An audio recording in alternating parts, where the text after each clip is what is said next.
Hello everyone, welcome to Rob's Gaming Table. I'm Rob. I'm Mel. And we're here to play Sorcerer using the Endbringer expansion, the long-awaited, was on crowdfunding sometime over a decade or two ago. It's finally out, I believe. I've seen it mentioned that it's coming to stores soon or it's at some stores. Perfect timing, October 2024 here. Horror month, Halloween month. Well, I guess not everyone cares, but we kind of care. So, well, I care. I don't think care. Mel gives a crap. I care. She just hates it when I try to get her to watch a horror movie or something. Oh yeah, that's It's like true. pulling teeth, literally. Literally, pull her teeth. But yeah, we're gonna play Sorcerer Endbringer. We've played Sorcerer on the channel before. You can find our previous playthrough that we did live of the base game, which was basically it's a 1v1 competitive game, but there is like battle royale and team rules if you want to play with more than 2 people. We played 2-player on the channel. We explained how the game worked. We did a nice long stream playing through a full, complete playthrough, discussing our thoughts and all that. That was, I think, 2 years ago around this time. Wow. Yeah, it was about 2 years ago. But again, it's linked down below in the video description. This has now come out. This is an expansion. And full disclosure, the publisher sent us this, or didn't send it to us. We requested it because I like Sorcerer a lot. I really do like that game. You can trust in that as much as you want. Because we were provided the base game by the publisher 2 years ago at Gen Con. When we saw it, we checked it out, got a demo, and I was like, I like it. Do you want us to play it on our channel? Because I would love to. And they were like, here you go. And this year I reached out before going to Gen Con and said, hey, I noticed you're going to have Sorcerer Endbringer there. Do you have an extra copy you could hold for me that I would like to bring home with me? And they were like, yep, no problem. And yeah, we picked it up at Gen Con. So thank you. Thank you to the publisher. So don't trust the damn thing I say. Because we were provided the game for free, but we're not being paid to play it. We're not being paid. We're not forced to play it. We play however we kind of want to. So we're just going to make a playthrough of it here. But I do have a question, though. Honestly, I want to play it more. I played some solo off stream to learn it again. Well, not learn it again, because it is the competitive rules of the game, or I would say like 99%, no, 90% maybe used. But there's some rules you got to like forget and ignore and stuff. And you're playing, this turns it into cooperative or solo, like player versus game kind of game, which we play lots of cooperative games on the channel. So it's kind of neat to see, like, I love competitive games. I love competitive card games. This is like a card game slash board game where you're like basically going 1v1 as sorcerers, you know, with monsters, vampires. It's very dark. The graphic design and the art is like one of the things that drew me to this game. It's freaking beautiful, this game. But just an appearance, like on the table I walk by and I'm like, ooh, this looks dark, creepy, disgusting. Like, yeah, it's great. But this turns into cooperative where we're using the same kind of rules, same deck, same cards. We have a sorcerer, we got a lineage and a location. We combine those 3 little module decks together to make a full deck. And we play against a nemesis, like an Endbringer, and their army of minions, and even a scenario if we want, which adds some extra complexity to it. And the box includes 4 different nemesises, 4 different archetypes, which are their armies, and 4 different scenarios, I think. I'm sure they'll have other expansions. They usually have like little expansions that add more characters and decks and cards if you want to get crazy with it. But the same appeal of Sorcerer, the base game, of just grabbing like out of in the base game 12 different little modular decks and grabbing 3 of them, combining them, and boom, making some like either random drafted or, you know, determined sorcerer and their deck. Like, you don't have to sit there like a normal like CCG or LCG and like pick every single card. It's more like, you know, Marvel Champions, you always have that like little module that must go with the hero. Yeah. It's like that. Like, you pick your hero, which comes with specific cards. You pick the location they're from, that gives you specific cards. And you pick their lineage, that gives them basically their minions and their army and stuff like that. Well, the same thing applies in this expansion, Endbringer, to build the like boss monster guy you're facing. He gets to build from that. So this game comes with the same amount of, you know, 4 different bosses mixed, 4 different archetypes, 4 different scenarios, and you can mix those like any 3 you want. So I don't know how many combinations that is. Somebody in the chat will know. 4, and 4, 3 of them get mixed together. Is that like 60 something combinations or more? I don't know. But anyways, It's the same amount as in the base game when you're trying to build a deck for a player. The same applies to the bad guy, the scenario, whatever you're playing, which is neat. So we're just going to play today, not with the completely basic intro, because we do want to teach the game. We know people will get this game and they'll come and look for a playthrough and want to see like, okay, I'm getting started. How do I start? How does the game work? Well, the game recommends there's a specific lower complexity nemesis to play with. We're going to use that one today. It then recommends the lowest complexity archetype or army of, in this case, like zombies and the dead. So we're going to play with that. But it also recommends when you're starting out not to play with the scenario, but we're going to play with the scenario. So we're bumping it up a little bit, but we're playing with the lowest complexity scenario. So I've played it off stream solo. Mel's played it with me off stream. We played it a handful of times. Yep. So hopefully we do well. We've gotten pretty good at it. So we're not here to show you the best strategies. We're going to try to show you how it kind of works, give you an idea through playing the game, explain it a little bit up front, and then give you our thoughts at the end kind of idea. We'll go through a full playthrough doing it live here on YouTube, so it's going to take a while as we talk with the chat, answer questions. But if you have any questions, let us know in the chat. Feel free to play along, you know, and ask questions. And maybe there's some people here who also know the game who can answer. But yeah, we hadn't played it for a couple of years. And we had to kind of like, you need to relearn the base game, how it works. And it is required. The base game of Sorcerer. Right here, this game up here, this way, up there, this is required. This is the base game, came out in 2019. Beautiful production again. If you want to see us play the base game, which is competitive, you can find that in the video description down below. There's a playlist link. Click on the playlist. You'll find all of our Sorcerer content in that playlist, including any future content if you're watching this later. And then here's the expansion. Okay, it came out this year, 2024. Should be releasing around now in October is what I was told, is when it's hitting retail stores. It was a crowdfunding campaign, just like the first game, but Wise Wizard Games, the publisher, brings most of their stuff in some form to retail, including tons of expansions and stuff. Usually they do like, the guys at the company who run it are like former Magic the Gathering, like pros or fans or worked for them or something. So they like getting inspired by that kind of idea of, here's a base game, like a board game, but then they release like little booster packs. But the booster packs are set, kind of like an LCG, where you can add more sorcerers, more nemesis, and extra boards and dice and all that are sold separately, if you're curious, which is neat. And they did the same thing for their Epic, the card game. They did the same thing for Star Realms. It's the same publisher as Star Realms and Hero Realms. If you guys aren't familiar, I love those games. Love those games still to this day. They're just like very cool, clean, like deck builders. Like, you know, got me obsessed with that kind of, that genre. But as you can see, there's lots of packs. I don't care if you buy these packs. I'm just showing you. So when you go into a store and you're like, okay, what's this Sorcerer? Don't accidentally just buy one of these packs and think you're going to get something you can play with. You need the base game. You need the base game. Okay, that's the same with this Endbringer box. It is the same size as the base box.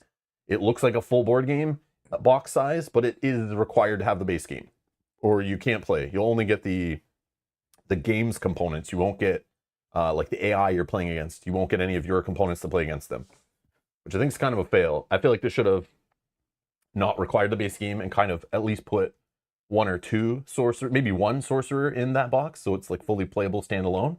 And then you buy the base box to like add more to it if you wanted more, and like make it like a reverse standalone expansion kind of thing.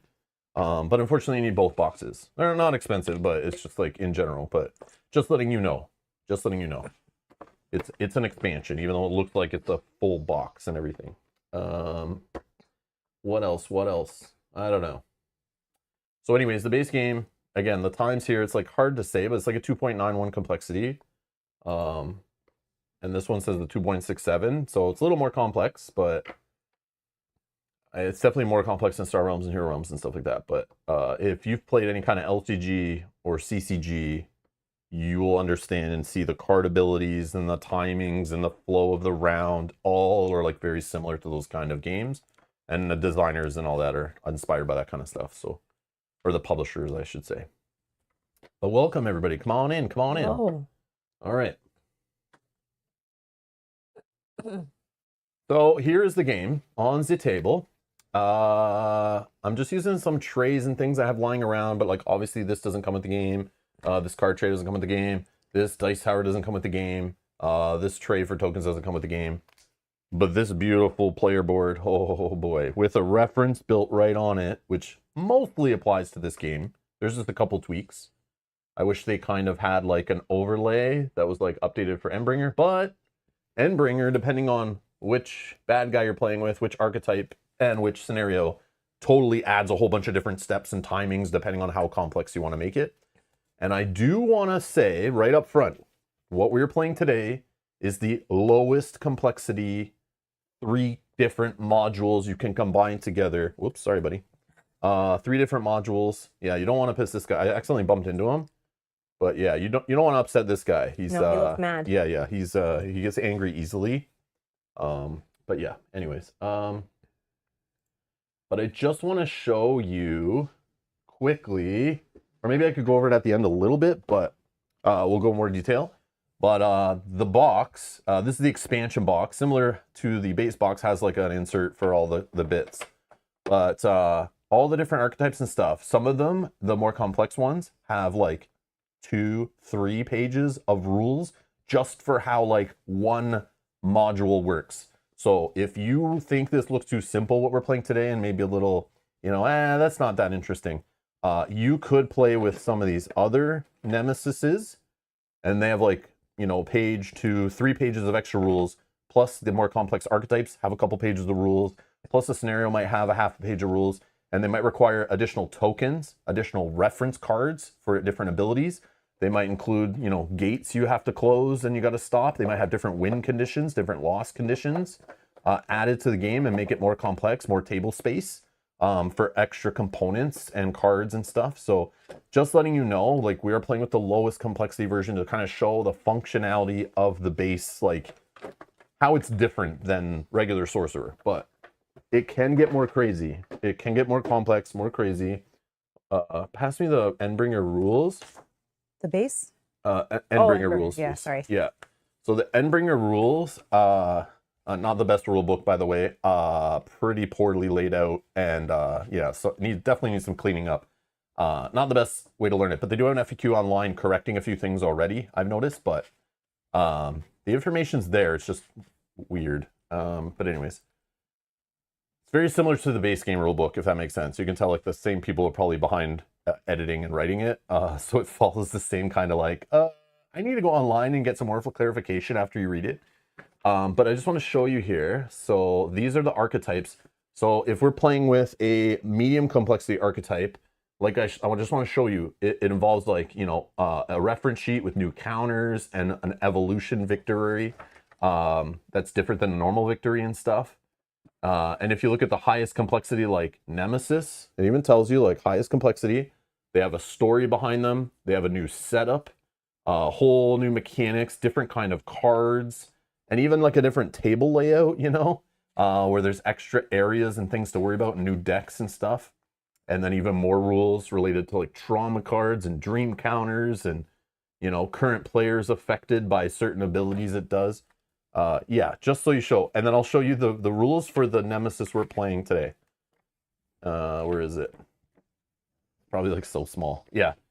Here's our Nemesis we're playing today. Lowest complexity. This is 2 setup steps. He uses rage counters and has like 3 rules, which the rules are printed right here on him. So you technically never need to look at this, but this is his story. This is his rules. So that's low complexity, okay? And then if you look at some of the other guys, like have multiple pages and all different tokens. So I just want to get that across like right up front, is you might be like, oh, this looks kind of simple, but no, like if you're interested in this game and what we show you today is like looks cool, it gets crazier, I'm sure. We haven't tried this stuff, but the reason why I'm also showing you, I'm about to do a poll in the chat to see if you guys are interested in watching me play solo like this coming week. I'm debating on playing more of this, but if you guys like, we're good, we just want to see one playthrough and, you know, we'd like to see some other games on the channel, we can move on. And you would try more complex? Yeah, I would just go up to the next complexity, maybe in all 3 aspects. But yeah, there's the scenario. So this is the scenario we're playing today, is leading the invasion. So like, here's the setup rules. There are none. Here's the additional rules. There are none. But if I bump it up to arming the horde, it adds like an additional complexity of like arms cards and stuff that are new to it. So depending on which modules you pick, and you could take the lowest complexity Nemesis and mix it with the highest complexity scenario, and then use like the medium complexity army, That's a whole different playthrough and different rules and different strategy than what you might play when you're playing a different combination. So there's like so many combinations. I just wanted to say, like, you could pick any nemesis of the 4, mix it with any archetype of the 4, and mix it with any scenario of the 4. Okay, hopefully that's clear. So what you're seeing today, and you might see, you know, in like a tutorial video or whatever, because this is basically, if we were playing without this, this would just be the basic, your lowest complexity, where you should start kind of scenario. But we're adding that in just to show, like, we want to show what scenarios are, because I think it's kind of cool to show the, like, possibilities of what you can combine. I agree. But yeah, you could do it random. You could just pick. You can work your way through the complexity. I don't know if it changes the difficulty. It doesn't say anything about that. This is just complexity. So, like, less rules to worry about, less timings, less changes to the base flow of Sorcerer, okay?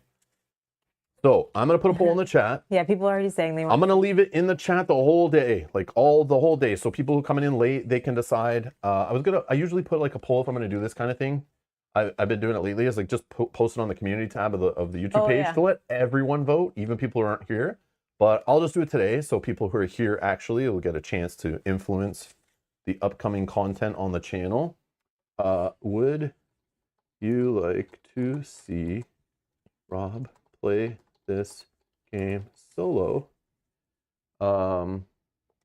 using higher complexity? I don't know how to say it, like, Yeah, because it's not really like a higher complexity scenario. It's kind of like using another, let's call it Endbringer, because the Endbringer is what you call what is combined of a nemesis, an archetype, and a scenario.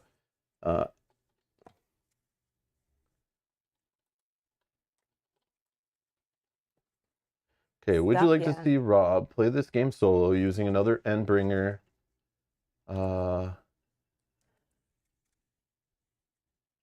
In the future? I'm trying to like word it so people come in later, like, understand what the hell the poll is. Yeah. Would you like to? Feel free, anyone who's still here now, answer any questions later when someone comes in. I'm not paying attention and they're like, what is this poll for? It's another complexity. Yeah. Or I could just say a different, yeah.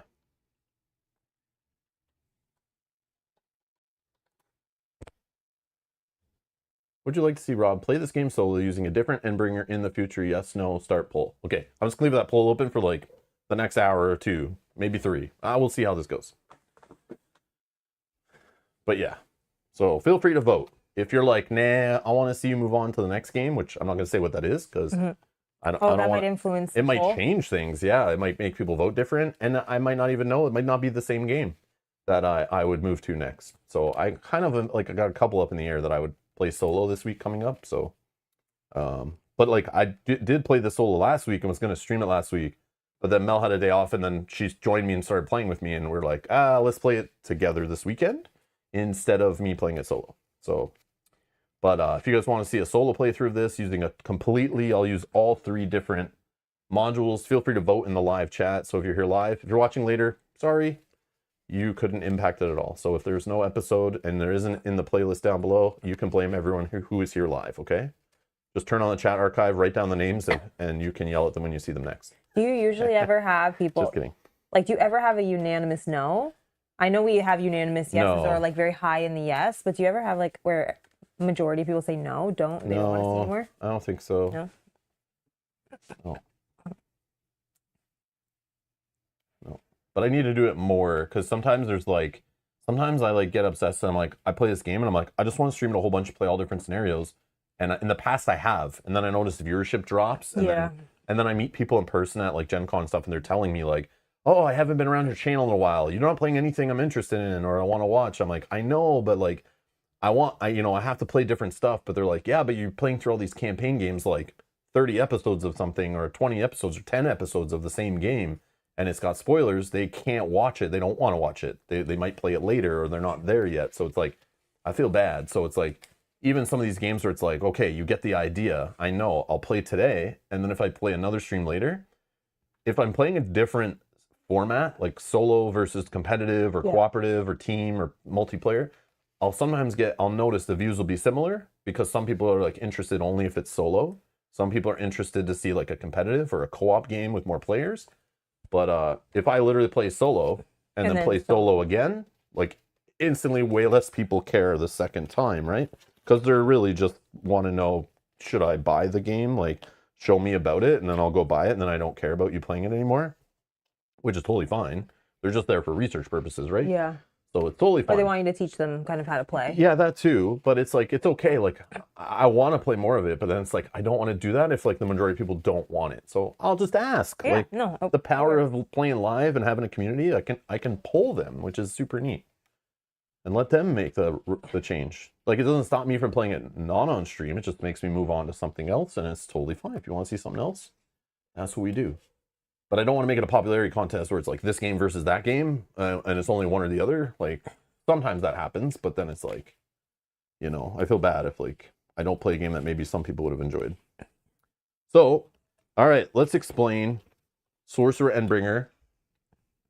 Basically, I'm just going to explain how this game works in general with the co-op / solo rules. I'm not going to really talk about how the competitive game works. We did a whole stream on that, a whole video explaining this game, how it works. You're going to see the flow of things because it's pretty much the same, but now with all these kind of steps added in for this. So we are basically going to go through a turn of first round, we skip it because there is some setup, but generally we'll be fighting against this big boss AI guy, and we're fighting over these battlefields, okay? But we're not damaging the battlefields, if you might assume that, because that is what happens in the other version. But we are still fighting over battlefields, but they're going to have monoliths at them, okay? And these monoliths have 9 health. So if we are able to apply 9 damage to one of these, we destroy it. Then we flip it over, and we get some cool effect. Because we're playing on standard difficulty, these monoliths do good things for us. If we were playing on hard or veteran difficulty, I think is the top one, you actually use specific monoliths that come from a specific deck for this dude, a specific archetype, and specific to the scenarios that are bad or maybe do nothing, but are generally bad. And that's how they crank up the difficulty. So timing when you blow one of these up could be bad for you and cause it to, you know, get out of control. But we're playing on standard difficulty. We're using ones that are generally, I think, all good. When I you haven't flip seen any bad. Yeah, when you flip them over, but if you're playing on higher than that, you might have ones that you literally flip over and they do nothing. Yeah. So it's like sometimes you're like, man, I needed like something to happen. So just so you know, that's another way the game gets different if you want to play on a higher difficulty. So we're just playing on standard. So we will have these 9 monoliths, and it's 1 per player at each battlefield. And we are trying to destroy every monolith in play, which will be 6 in our case because we're playing with 2 players. If you're playing solo, it's just 3. And once we destroy the final monolith, instant victory. We win. Stream over. I close it, and we're gone. No, I'm just joking. But if we die or get defeated because we have a life total in a card game, who knew? We each have 30 health, contributing to an allied defense dial. This is called the allied defense. This is our shared health. If this hits 0, instant loss. And if you read the rule book, that is all in the how the victory conditions are in the game. But if you read the rule book carefully, for some reason, not included in the end game conditions, I found, and I don't know if it was meant to be deleted in the rule book because it's like not even near this section, but there is something called a horde victory that's just thrown in there randomly that mentions if the archetype deck, so the deck of minions, the army of these guys, if you ever go to spawn from this deck and the deck is empty and the discard pile is empty, so you can't shuffle it back in to create a new deck, if both these are empty and you need to spawn a minion, instant loss, the horde wins, you were overrun. So we need to make sure this deck... I mean, that's a ton. This deck, yeah, I know, it's so many, right? Yeah. Maybe in a 4-player game, it's closer to happening. Yeah, maybe. If you're not defeating things. But if we get overrun here, maybe it happens more often, maybe with some other archetype and not this one. Yeah. Because this one just has a lot of dead weenies that keep respawning. But I guess if they're respawning... I mean, yeah. Yeah, if you just... If you get bad luck. Yeah, but remember, you can focus on the monoliths to win by destroying them. Or you can focus on the enemies, and there's that, like, you know, there's like a balance. Where to spread your damage, basically. There is kind of a structure to it. So that is the win condition. Again, we're playing with 3 different modules. So we pick a character, we pick a domain, and we pick a lineage. And based on these, I picked this random when I picked mine. Mel looked through hers and she chose hers more strategically, probably, with what was left over.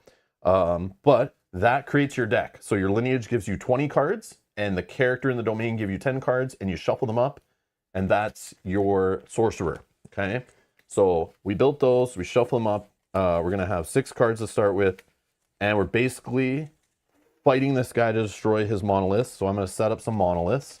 I'll put 2 here, so we destroy 1. We then start working on the next one on the next attack, technically. Not the same attack, but so I'm gonna put those there. So, and the other 3 out of the game, back to the box kind of deal. And we don't worry about that. So that's different every time. So we don't know what abilities are gonna happen under there. We're gonna start, we have 6 actions a turn. We have resources. Our cards will cost resources to play. It's energy, and we will gain more energy. We have 6 actions a turn each.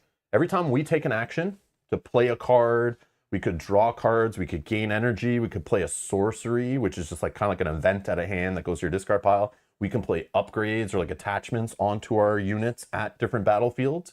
And once we're out of actions, once we do an action, after I do an action, let's say I'm first player. We can find out who's first player right now.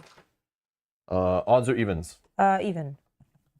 It's even. You're first player. Okay. So Mel's first player for the whole game. So when she takes an action, then this fat bastard right here will take an action. Like, he's not really bad. He's like pretty muscular. He's just big boned. Yeah. And angry. But his thing is big. You know what? I'm gonna just take these off so we can see his cool art from the above. Okay, but normally they stand up. We can do it with ours too, actually. Our little avatars. Okay, these will just tell you what battlefield you're at, your avatar, and where your skills can apply. And same with his abilities. When he draws an action card from his deck, on his action cards have 4 components. So he will do the top action here for his action, which says action underneath, but it's really like above. And this is some flavor text. If his minions are attacking where he is, they could draw this card off the deck, and based on the color, they will do a specific tactic. And we can do tactics, but we can only do tactics where our avatar is also. So same kind of thing. So there's different colors here on this archetype sheet, and depending on the color there, they'll do a specific tactic. So this is how like the archetype changes things, and how you can play with any nemesis because they all have these colors in their deck. And on the bottom here, this is a critical effect. And this critical effect happens anytime we use a crit result off a die. So this means a critical lets us kind of target where our damage token's going. If we hit a monolith with a critical, we flip the top card off the nemesis deck, and we get a bonus down here. It's not always good. As you see, generating rage counters is bad. And in our case, he's going to start with a rage counter. And anytime he generates rage counters, we give him another rage counter. At the start of the round, after the first, he'll get another rage counter. And once there's 5 or more rage counters, we remove 5 of them, and we take 5 global damage, which just means global damage. It goes to any battlefield. We can put it on any minion, or we take it to our allied defense. You know, our 60 health that we have working with. If it's gone, we're dead, okay? So that's kind of the nemesis deck, and this deck's different depending on which nemesis you're playing with, right? So we're choosing to play with Erlich Khan. Okay, that's who this guy is. Okay, and then the archetype we're playing with is the Death Dealer. Okay, which of course is full of these like zombie undead minions, and part of the setup for the archetype, we're going to have 2 rotting followers, so 1 per player at every battlefield starting out, and 2 are going to be automatically in the discard pile because this raises from the dead. Any kind of raising from the dead in any kind of card game always involves it bringing back in units from a discard pile or a graveyard or a dead pile, however you want to call it, whatever game wants to call it, whatever flavor. This does no different, same idea. So it already seeds the discard pile to keep the undead coming. But in here, there is many other minions, okay? So they will play minions. They will spawn minions. They have win plate effects. They have a health value down here. They have an attack value. They don't roll dice like we do. When we attack, we roll dice based on the number on the attack die, or on the attack value. We roll that many dice. They just do straight up that much damage. And again, if they're at the location, the same battlefield as their nemesis, their Endbringer, they will pop a card, do a tactic. So they could be worse than what you're seeing here. Okay, and then they have like a little symbol reminding you like which module, which deck they go with. But I just want to show you some of the art. Like, yeah, this game and its art is like crazy. And there's even legends, so like kind of like unique elite minions in the game. We have some in our deck. This is their legend with the little symbol beside this guy's death. Like, just look at that card. So badass. So yeah, this cost, the AI doesn't pay. This is just to determine who attacks first at a battlefield for their side. It's always the most expensive if there's a tie we choose. But this guy literally does 5 damage, and if he's where the nemesis is, which battlefield, he'll get a tactic. He could get extra attack. They could spawn minions. I'll just show you here. So if we draw a blue card, attacking minion gets +1 attack for each other wraith minion there. So this guy could be attacking for like 10 if we don't keep the horde under control. They could spawn exhausted minion from the top of the discard pile.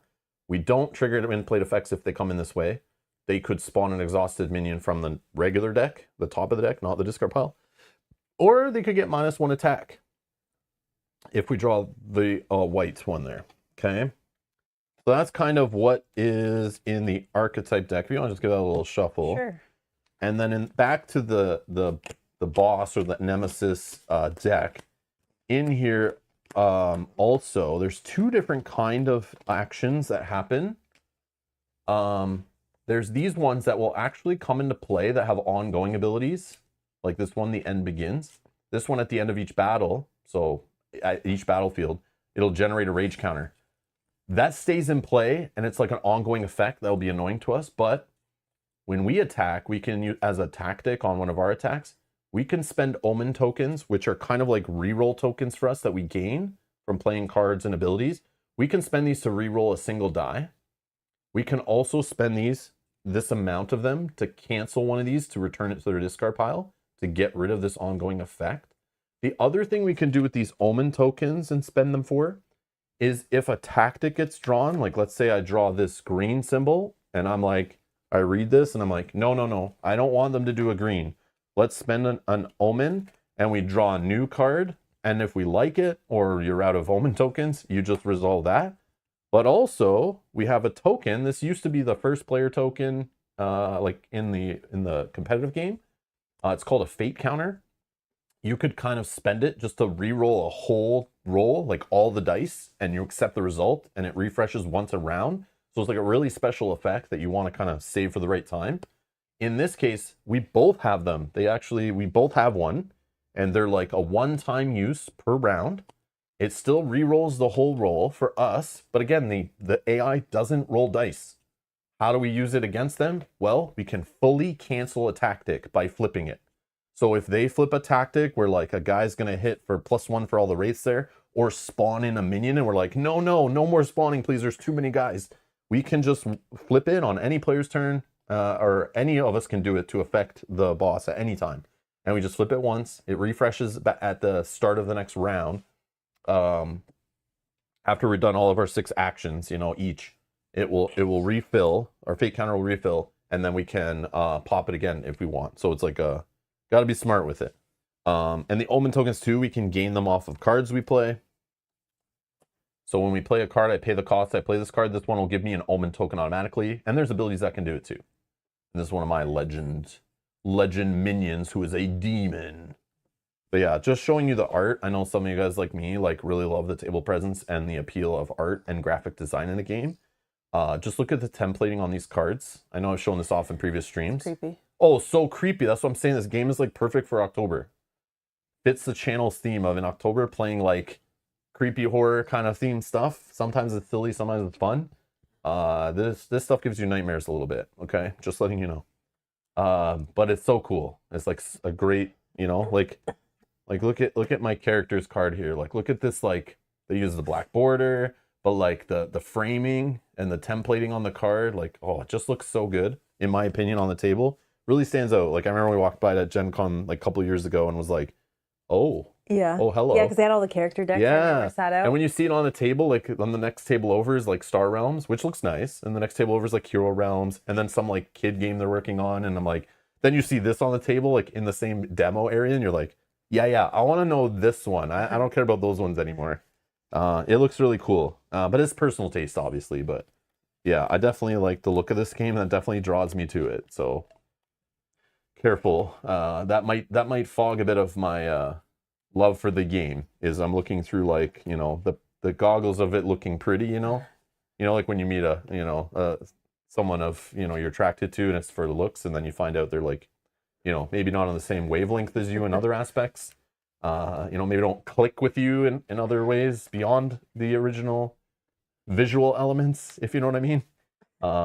Yeah, I think they all know where you're going with this. I might be looking through board gamer goggles, if you know what I mean. Beer goggles? Yeah. Board gamer goggles in this case. Yeah. You know, and you're just like, ooh, I like that game. It has lots of cool stuff. I want it. And then you get it and you're like, I don't like the mechanics in this game. Yeah, I love card games. You guys know I love, like I play Star Wars Unlimited. Like I love these kind of like competitive card games. And I like some of them when they can add a way to play it. And this like expansion, it's too bad this didn't come out like during COVID. Probably would have made this game sell like gangbusters, right? But this came out like kind of 4 years too late maybe. But some people don't like playing competitive card games, going to a store, competing in tournaments. This gives you that feel of playing a competitive game, but you can play it together with somebody that might not like playing, or you can play it solo. Yeah. Against, you know, the AI. So it turns a competitive card game into a cooperative card game, which is neat. These ones are shuffled here. But yeah. Yeah, like the dice tower. Yeah. This is a dice tower from Too Many Bones, but it definitely, the black and red fits the theming, so it's allowed to be at the table today. The black and red goes with the game for sure. Okay, I think I've shuffled that enough. These ones are shuffled. Yeah. Oh yeah, look at the backs of the decks. Like I just love the back, the Sorcerer logo, and like each deck has its own, like, you know, like I hate sleeving with colored sleeves, but I didn't want my cards to get mixed up when we're returning them from the battlefields and stuff. So I've sleeved them in different colors instead of I had them in clear sleeves originally, and then I was like, I don't want to mix up cards. Accidentally put your cards in my discard pile on my deck. This was it's okay. Just making sure I have the right decks. I mean, they're different backs, but I'll forget which one's which, because this one has like writing around it, but like, yeah, this is the archetype deck. There's no wording. They've gone for like, you know, less functional, but like, you know, more pretty. Okay, so we're drawing 6 cards each. Yeah, the rest that I maybe didn't explain will make sense as I explain it as we play. Yeah, definitely. It's probably the best way to do it, and you see how the game flows and get an idea. Okay. So your first player, I think I've done all the setup pre-stream of putting 2 minions here.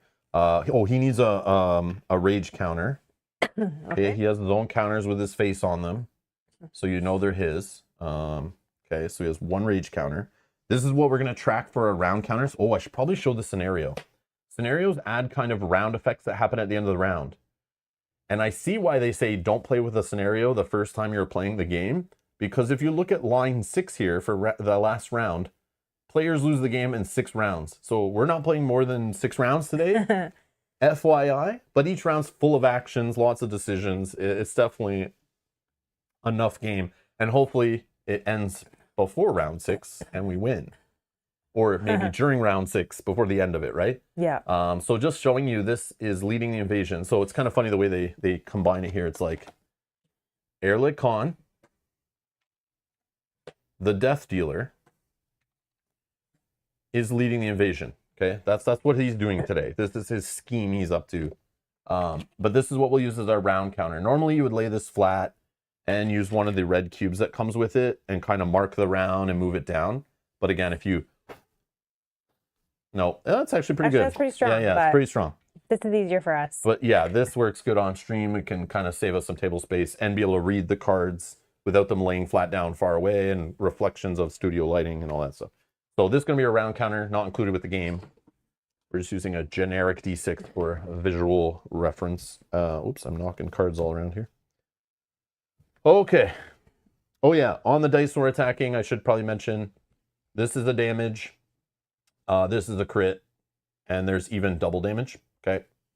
There are some more nuances to that, but we'll kind of, I think, go over that when we're in combat. Also, we need to determine which battlefields this guy's in. And yes, the AI is actually always at 2 battlefields at a time. He's either at the left in the center or the center and the right, depending on a roll you do every round. If it's a 1 to 4, he's on the left. 5 to 8, he's on the right. So roll the included D8. 3. So now he's at these battlefields. And we can also now determine which battlefield we're at after seeing that. And this is where we'll be able to play our skill cards to affect our minions. So think about where you might want to put your minions so that you can kind of help lead them at the battlefields. And remember, these guys will be worse because they're with him. So they will possibly, they'll get tactics for sure unless we cancel them. But over here, they won't. And also, any battlefield he's at, when we go to resolve the battle, we resolve battles always from left to right. When we're resolving the battle, where he is, they'll actually attack first on their side, the most expensive character. And then we attack with one of our minions on our side. And it can be either Mel's minion or my minion. But over here at this battlefield right now where he's not, we attack first here. So keep that in mind if that matters for some abilities or taking damage. Oh, mulligans. Yeah, I don't need to mulligan mine.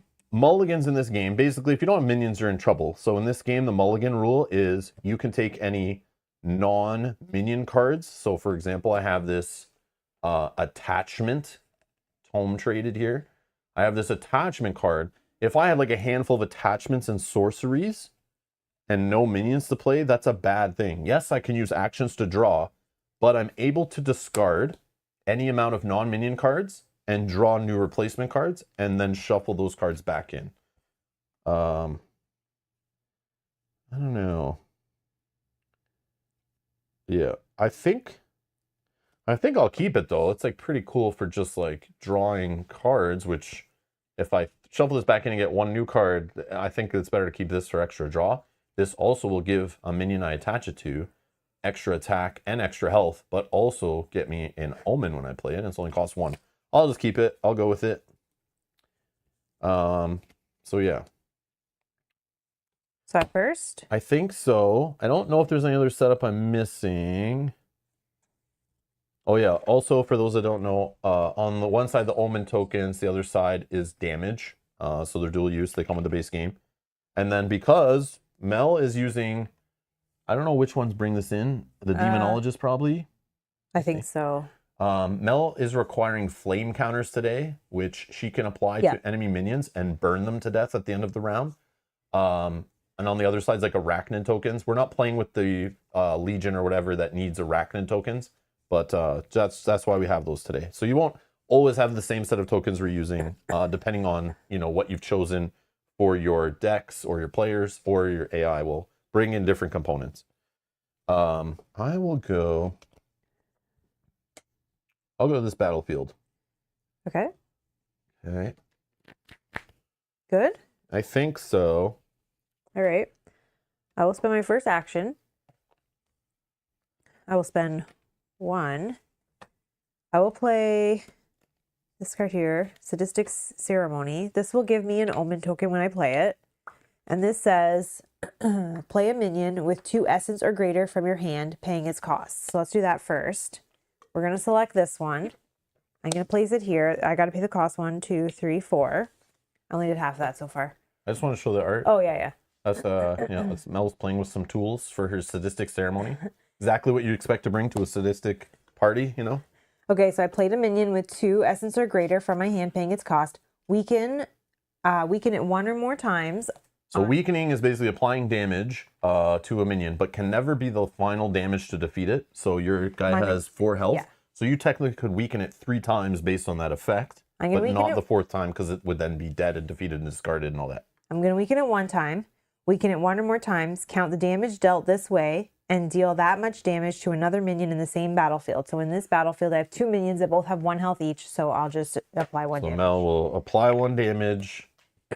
Based on how much she weakened her minion, and this will go to here, and then we check that 1 damage equals its, I forget what this is called, essence or something. It's basically health, okay? So if this equals this or more, this guy's defeated, and he goes to the pile there.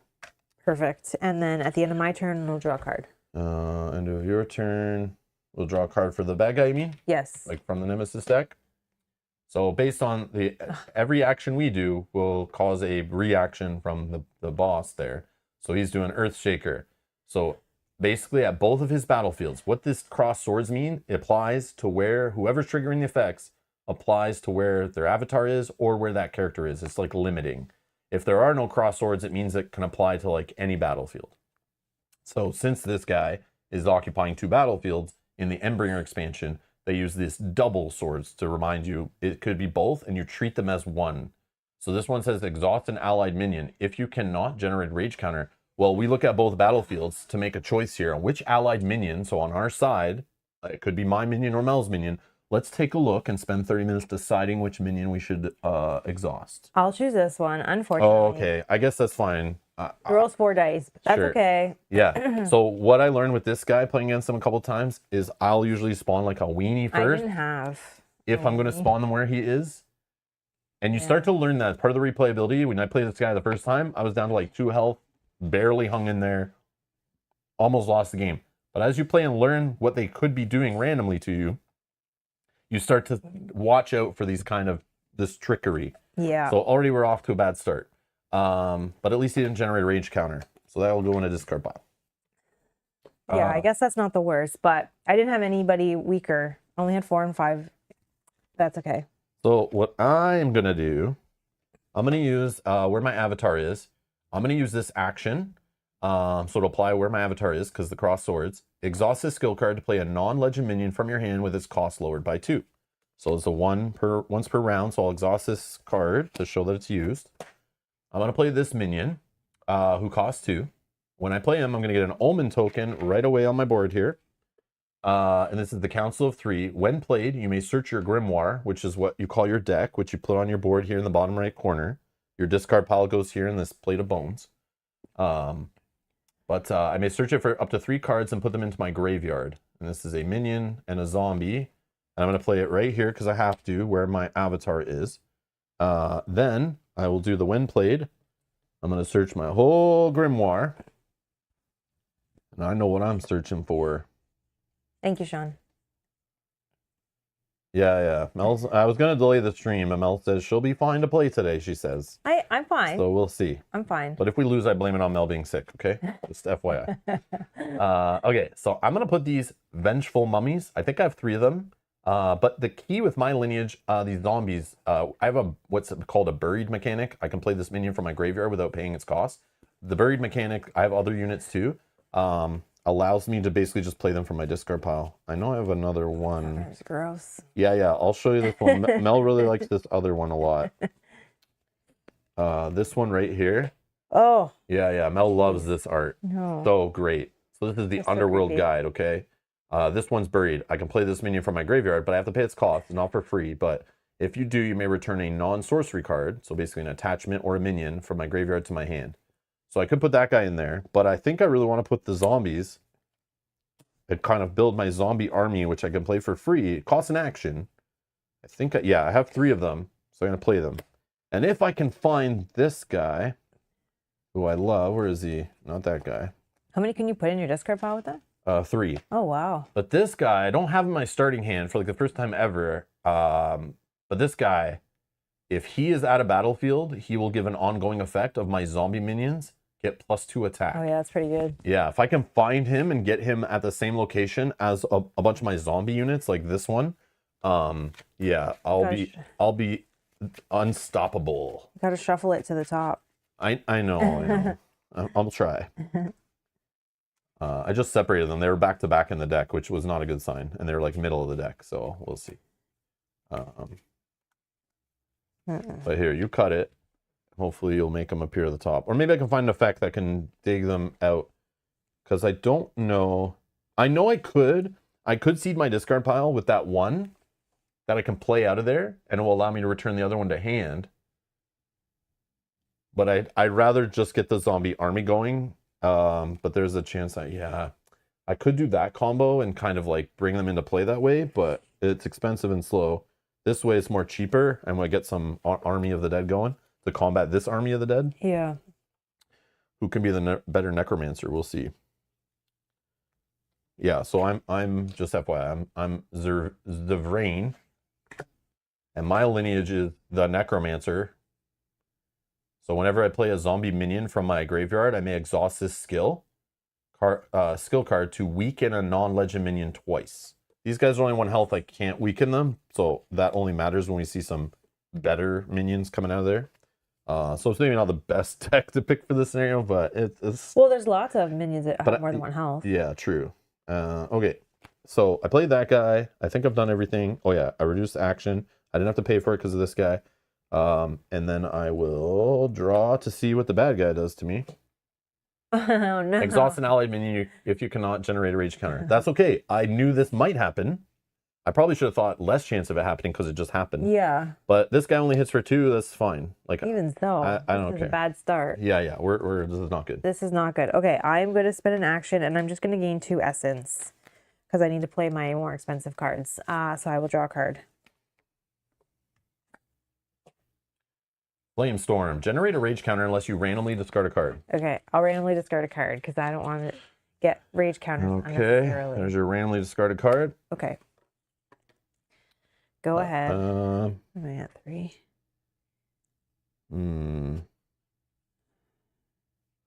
I don't know how many more exhausting effects you have. I'm assuming it's not going to happen. You can't. So I'm going to play a bigger guy. I'm going to spend an action and 1, 2, 3, 4 energy. I'm going to play Daughter of Hecate, who has the flying ability. So another action you can do on your turn is called Reinforcing. You can move a unit from one battlefield or minion from one battlefield to an adjacent one. But flying characters, instead of just being limited to moving adjacent, or you could switch. That's also an action. You can move the flying unit to anyone. So I like playing flying units on the outside so that they're able to be flexibly moved in if this is not as urgent. And the base game, once a battlefield's destroyed, there's no more battling there and it's all done. In this game though, even if we destroy both monoliths, battle still happens, spawning still happens. We need to kind of deal with the army because their damage could still hurt us and destroy us. So you still have to respect all 3 battlefields, and he can still jump between them. Even if like these are both destroyed, he can still go here, and we don't want to leave him undefended. You know, so we got to kind of protect that. So when I play this unit, I'm going to deal 2 damage to an enemy minion. I mean, they're only 1 health, but it still gets rid of 1. Yep. On the play, and we'll just do that. All right, go ahead. Draw your card. It is always 3 battlefields, Marav. Yes, always 3 battlefields. All right. Remove all rage counters from Erlich Khan. He has 1, so we're going to remove that 1. Take direct damage, which means directly to the dial, not to any minions. Equal to 2 times the number of counters removed this way. So it's just 2 damage, right? Yep. So we're going to go down to 58. Okay, on our dial. And it's your turn. Okay, well, now he doesn't have rage counter, so that's a little bit better. Yeah, but I'm sure he'll generate some as we anger him by playing cards and gaining energy or activating actions and stuff. I'm going to spend an action and gain 2 essence again. My cards are too expensive. Generate a rage counter unless you lose an omen. I'll lose an omen. Okay. Interesting. Okay.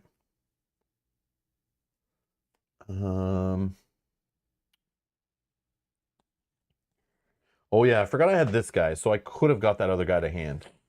I forgot I have this. My turn. Oh, if you did put that guy in your discard? I'm just gonna make 1 adjustment, take a zombie out. I forgot I had an easier way to get him. So I'm gonna actually try to seed this guy. I'll put this guy in my discard pile since I have a way to get him back. I thought it would have been harder, so I'll put 2 of those zombies in there. I'll shuffle again. Yeah. I'll just put Was that. he close to the top? Did I do it good? Well, there's 2 copies at least, and I just grabbed the first one I found. So okay. I don't know, but it's fine. Yeah, I forgot I have that, so I won't be able to play him anytime soon. They cost 5, but again, putting him in my hand, he might get discarded from my hand. That's also a risk. Maybe I'll leave him in my discard pile for a bit. Yeah, until you're ready to play him. Yeah, I think so. But then I might lose the card that brings him out of the discard pile. So it's all a risk. It's all a risk. Yeah. So change the plans. I'll put him in the discard pile. Okay, so it's my action. Yep. I have 2 energy. I don't know if I should bring him back to hand. It's kind of risky.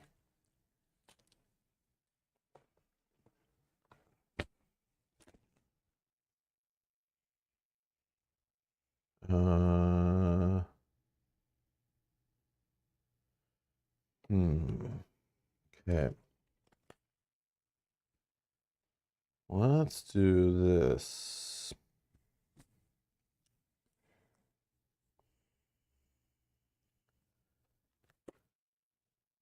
Yeah, I have 2. I might as well do it.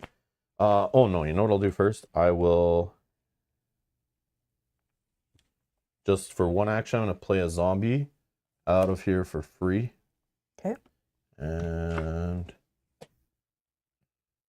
take 4 direct damage. Okay, we're down to 54. Go ahead. I'm going to use my ability here, which says exhaust a skill card to play a minion from your hand, paying its cost, then draw 2 cards. Exhaust this, play a minion from my hand, paying its cost. 1, 2, 3, 4. No Omen, and then I get to draw 2 cards. And then he says, when played, choose 1. Deal 2 damage to a minion that has 1 or more flame counters on it, or put 2 flame counters on an enemy minion. Well, I have to put 2 flame counters. And it has to be at his battlefield. Okay. So if we don't kill that guy, he'll be dead. Yeah. At the end of the round, he'll burn out. Alrighty. And then my card. Tempered in Pain. So this is an ongoing effect we can get rid of with 3 Omen Tokens as a tactic. Whenever an enemy minion attacks, remove a rage counter from Ehrlich to give that minion +2 attack. So that's ongoing. All right. Oh, I can get rid of that minion. I can get rid of this minion. Okay. So that's good. Did 1 action. Did I? I did not. What? I know I didn't move my action counter, sorry. Yeah, because now I should be the same as you. Okay. I'm going to play this guy, actually. I'll spend 2. I'll play him. He gets me an Omen. And then when played, you may return a minion from your graveyard to your hand. I'm going to return this guy to hand. Okay. Yep. It's going to be okay. And then hopefully it doesn't make me discard a card. Generate a rage counter unless you lose an Omen. Well, I wanted 3 Omens, but I guess I'll get rid of 1 so he's not throwing away rage counters to make his guys attack harder. He doesn't have any Omens anyway, so I guess, or rage counters, so I guess that's good right now. But yeah, but I don't want him to generate 1, which then they can use to get +2 attack. Yeah. But we still have more actions to go, so he's going to do more things. And I wish you could. I don't think you can in this game just pass. I don't think. Maybe. I don't think you can. I think that's why they have like just draw cards. Yeah, I don't think there's a pass in this game, so we can't just be like, all right, we've done enough actions. We don't want him to get more mad. Let's just battle. You have to keep using actions, I think. Unless I missed something. It could be a thing, but it feels weird. All right, I'll spend an action. I'll spend 1. I will choose 1. Destroy an attachment or remove all flame counters from a minion, then deal that much damage to that minion. So I'll remove these, deal 2 damage here, and he's dead. Nice. So Marav has a question. Can players combine their Omen tokens to cancel effects, or does it have to come from any single player? In that case, where the tactic has to come from a single player, I believe. So Mel would have to have 3 tokens, and she would attack with a unit, and then as a tactic of that unit attacking before dealing damage, would then spend the 3 to destroy this. So yeah, that's why I was trying to save up 3. I was thinking I could get rid of that, but now I'm down to 2, which sucks. Yeah, so. and I can't. No, because I only have 1 more action. So this does take damage equal to the number of rage counters on him, which he's at 0, so that does nothing. Awesome. We're keeping him under control for now. Okay.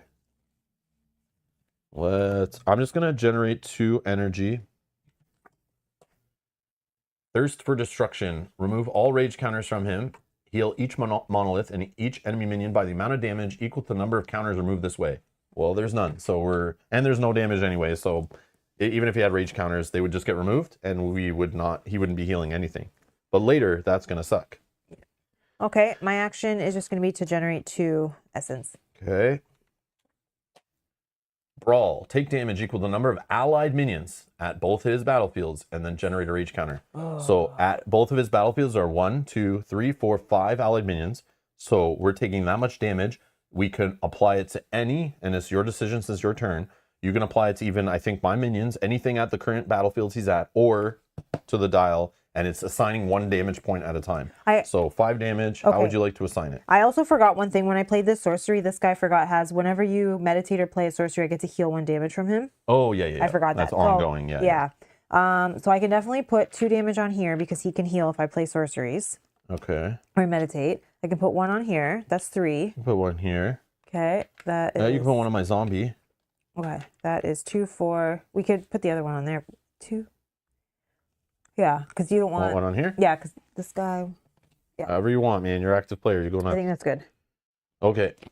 My last action... It can escalate really quickly, yeah. Yeah, just wait. This is still just first round, just simple setup. We're just getting warmed up. Don't worry. Like, I've seen it where he's got like 5 or 6 units at a battlefield out of nowhere, and you're like, what the heck? Yeah. Or like he starts ripping your hand apart. Like, yeah. I'm going to pay 1 for this attachment. I want to get a 3rd Omen. Oh, yeah. And then I want to start like maybe get a card draw engine going. Oh, I think that card said after we did all that, we have to generate a rage counter. Oh, right? yes. He has 1 rage counter. Yeah. That last part. Okay. Generate a rage counter. Yep. Almost missed it. So I spend 1. I'm going to attach this to... I'm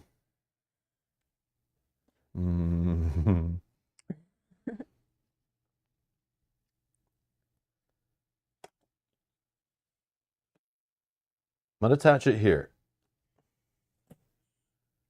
So now this guy has 4 attack, 5 health, and when I attack with him, as a tactic, I may draw 2 cards and discard 2 cards.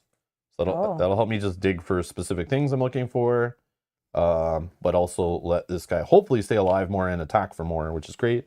Also generates me an Omen when I play it, so now I have 3, which is great. I'm out of actions. I have 1 energy remaining that just kind of carries forward in the game, which is nice. And I'm done. Last card. Oh yeah, I have to draw his last card.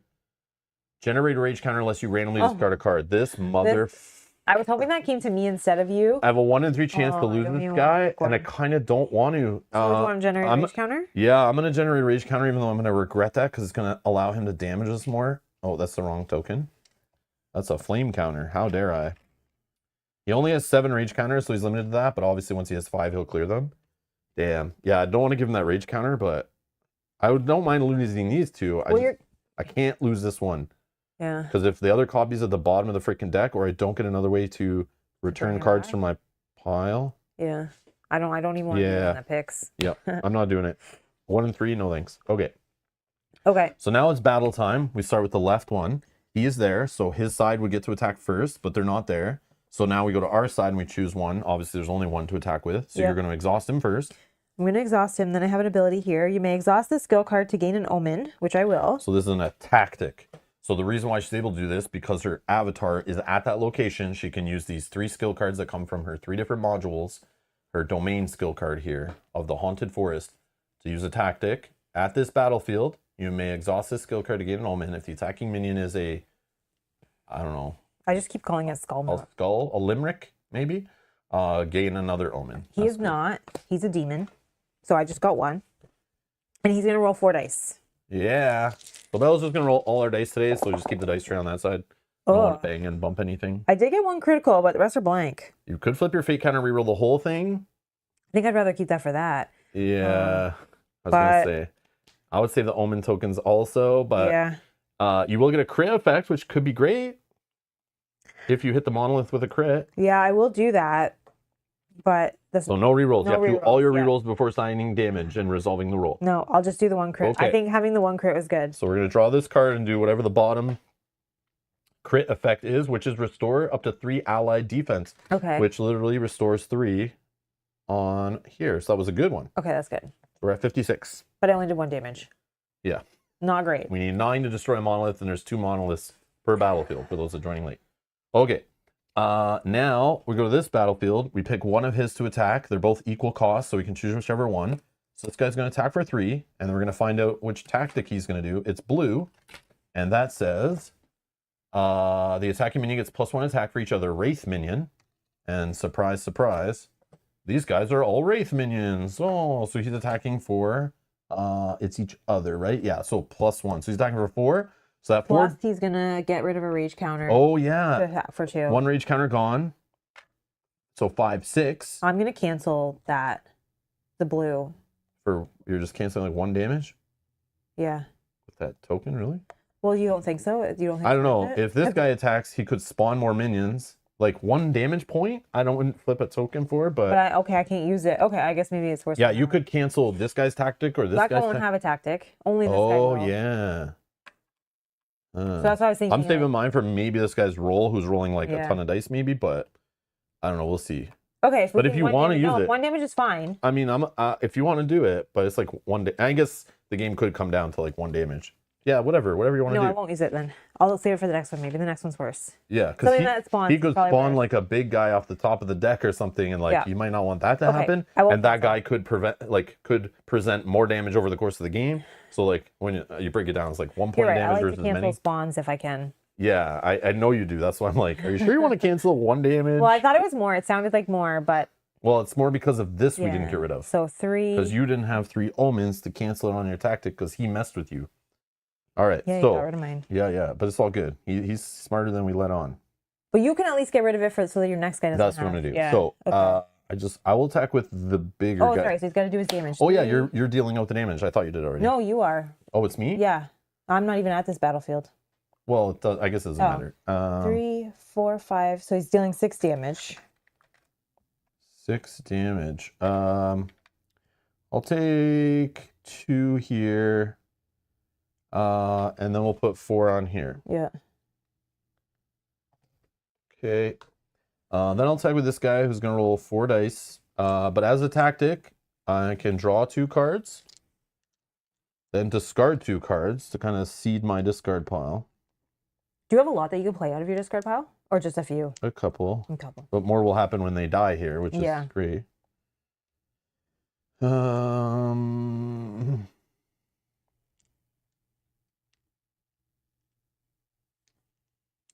get rid of this guy and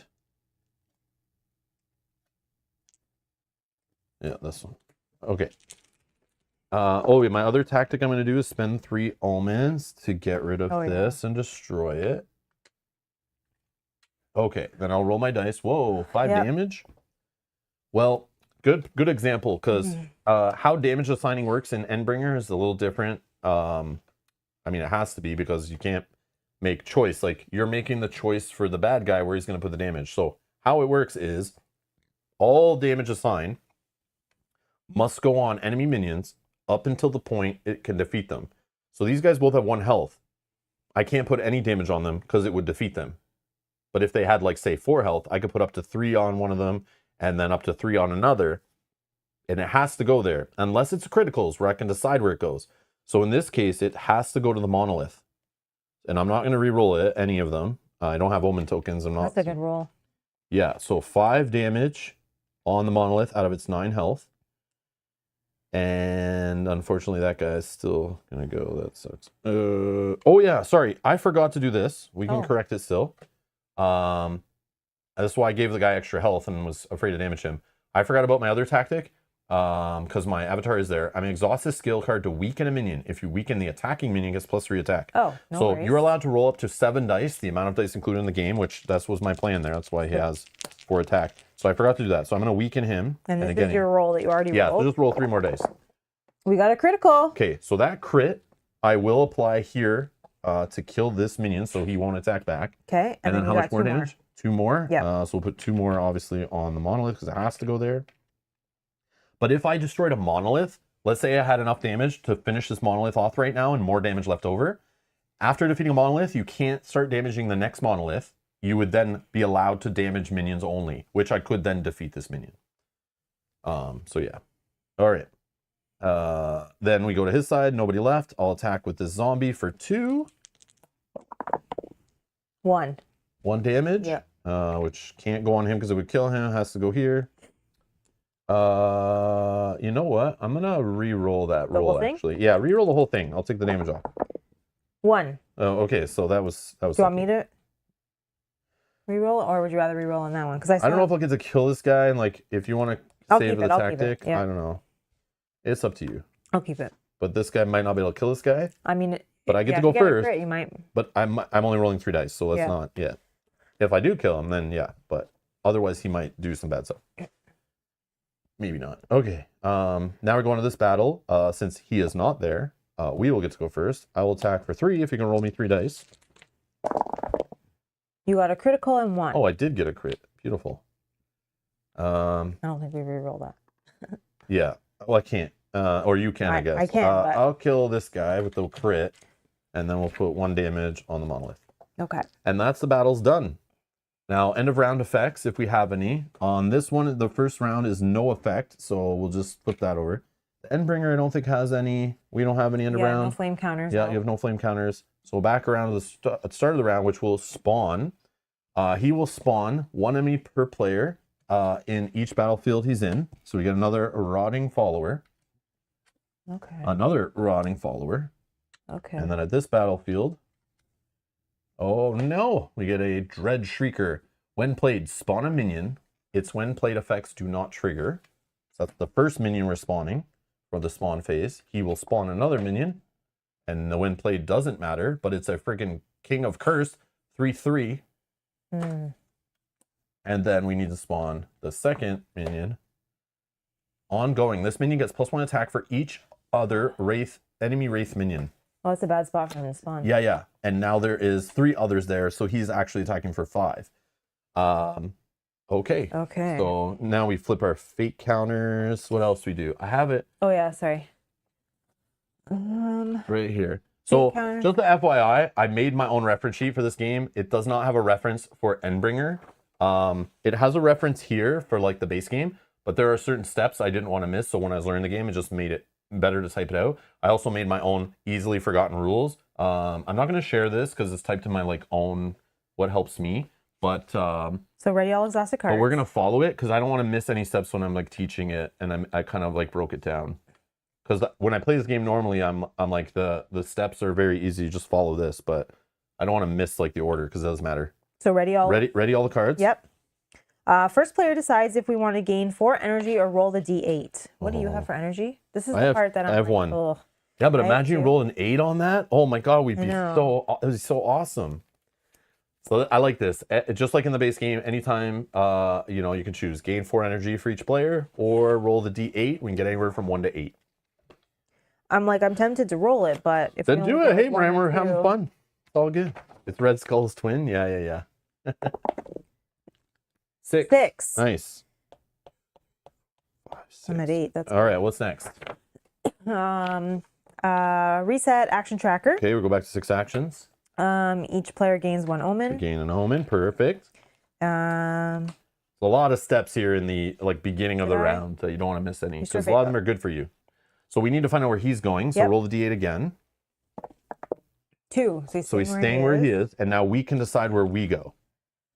And you can just go anywhere you want. I'm going to stay here because I have a little army built up here. I want to kind of support them. Maybe I can just work on. I mean, some of them will die pretty quickly, I'm sure, but. And then I think I'll stay where I am. Yeah. Okay. Yeah, that's one kick against the game for sure. And this is not the only game to do this. And this bugs me a lot. So get ready for a tiny little rant here, which means it's going to be 10 minutes or less. When you have a standalone game that's completely competitive, and I can't remember other games off the top of my head, but it pisses me off so much, and it makes it so much harder to understand and learn. When the expansion rules, instead of listing the flow of the game, including every single step for playing it in this module, it's super annoying when they literally go, here's the steps of a phase. This step explained, this step explained, this step. Go back to the regular rule book and read all the sections about this. Then this step, then this step, and then this step. Go back to the regular rule book to figure out what steps are there. It's very annoying to sit there and flip between 2 rule books when they easily could have put a couple extra pages or a couple extra lines to explain. And that's what got me to type out my own reference sheet, because I hated flipping between rule books, learning and reminding myself. Even in setup, they could have easily, like, setup for your character is literally like a quarter of a page, and they want to save on paper or space on the page, where they literally just include like, okay, here's setup. And it's very annoying.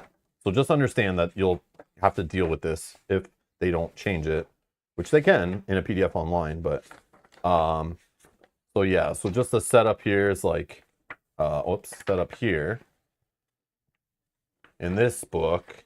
Yeah, the designer is great at like designing the game and the graphics and stuff in the art, but it's like the rule books, yeah. So setup is like quite involved, but just when they're like, you know, they get down to setup, you know, choose the scenario, choose the character, and then it goes player setup, and it's like, okay, where was it? Players create their sorcerers, set up their player boards outlined in the base game. They could have easily, like, instead of putting this guy's art here, they could have included the steps to remind you. And again, this game does the whole crappy thing of on the back of the rule book, where they could help you by putting, you know, setup and reference easy forgotten rules, what some symbols mean, you know, they're blank. So this sitting at the table, I always have to pick it up and look in it. And then which book I have to look in, who knows? Well, they're not even titled. That's the part that bugged me. Yeah, yeah. There's like no title. They went for like, look. Which one is which? That's why I say this game went for look instead of function in some aspects. I just wish that the new rule book had everything in it you needed to play the game in this module, rather than keep flipping between two rule books and having no reference included on the back.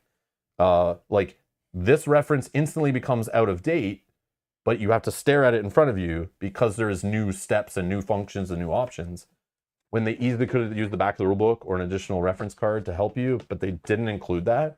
Feel cheap that they cheaped out on that. So yeah, that's definitely a negative for sure. But if you're going to play the game a bunch, the rules will stick. They're not that complicated, and it's constantly just going through the flow and the steps. But I'm one that's like, I literally was playing 3 different games this week, so that's why I printed out a sheet of my own steps, so that when I sat down to play this game, on the same day I played a different game, I could just quickly go through the flow. So we're gonna use that a little bit here because it is helpful. So yeah, just want to be clear, open, honest for you guys. There you go. Okay, I'm gonna spend an action. I'm gonna do this. Exhaust a skill card to play a minion from your hand, paying its cost, then draw 2 cards. So I am here, so I will pay the cost of 5. 1, 2, 3, 4, 5, and then I draw 2 cards for playing the minion. And then he says, when played, draw 2 cards, then weaken an enemy minion. 1, 2, and I can't weaken these guys because they're 1 health. Okay, and then I will draw a card. Reckless Rage. Take damage equal to the number of rage counters on Erlikon. So he has 1. So you can apply 1 damage to any minion at both of these places where he is, or we can put it on the dial. Your choice. That guy can heal. Okay. Himself. My turn? If I find a sorcery. Yeah. All right. Well, since I have 3 zombies, my little zombie army here, and I didn't lose their lord of the undead, I'm going to get him into play. I'm sure some of these will get defeated and exhausted before, but hopefully I can play some of them out of my discard pile. So I'm going to spend 1 action, spend 1, 2, 3 to play him, because I'm actually going to use this action where my character is to reduce the cost by 2. And when I play him, I gain an Omen. And then I'll draw a card. Oh, I forgot to get an Omen when I played that guy. So now zombie minions here, when they attack, they get +2 attack. So I can roll, like, for this guy who normally rolls 2 dice, I can now roll 4. This guy will roll 4. This guy will roll 6 dice if he's still there. So I will break them. Destroy an allied minion with attack 5 or greater. Does anyone have 5 attack or greater? No. No. Okay, we're good. We avoided it. Yeah, you got to watch out. If you build up your guys too big, he'll come and destroy them. What am I doing? Oh, I wonder if this applies all the time, though. Your zombie minion gets +2 attack. Is it like an always on kind of thing? I know that I don't think so, but there is. Hold on. I know there is a section talking about this kind of stuff.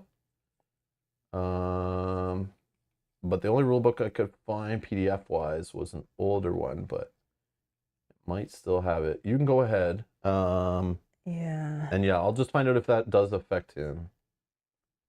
I am just thinking about what to do. I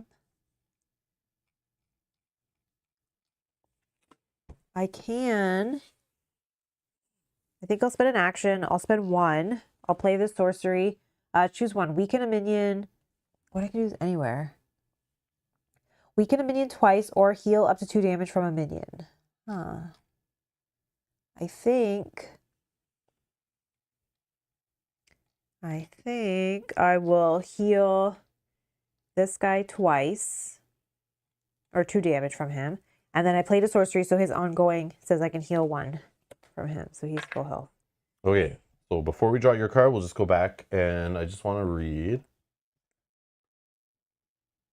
So attack bonuses. Whenever an effect gives a minion an attack bonus, like +2 attack, like mine does, unless otherwise specified, that bonus wears off when that minion next completes an attack.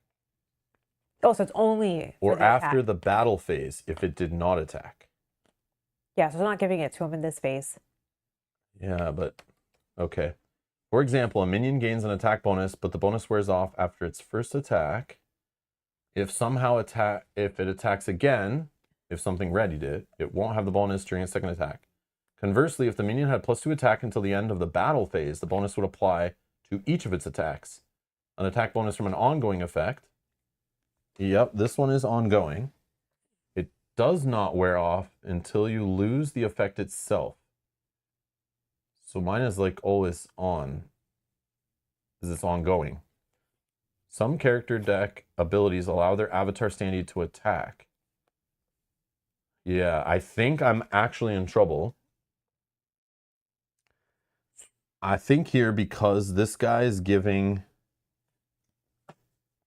an ongoing +2 attack, that I may have screwed up on this guy because he's 2, 4, 5, 6. That effect that destroys one with 5 attack or more would actually destroy this guy. What if you just played that on a different guy? This, like, would it have made a difference? Not here, but I should have put it like over here, but then this guy could get destroyed. Eventually. So I'm just gonna eat it. Oh, okay. And unfortunately I messed up, but hey, whatever. So he destroys one. I'm gonna play it that way. I don't know if that's how it works, but based on what that says, that ongoing +2 attack is applied all the time. And this says destroy a minion with attack 5 or greater. It doesn't say printed attack. Yeah. So I'm assuming bonus attack from attachment would work. I think from effects also should be treated the same way in this case, but I'm not going to look it up and try to figure out FAQs and forums and stuff. I'm just going to roll it that way because that seems like it should work that way. And if you can draw a card your for card. me. Yeah, I just played that sorcery to heal my guy. Generate a rage counter unless you randomly discard a card. I'll discard a card. Let's go here. Oh, Same that's guy as the same last time. guy as last time. That's my good one.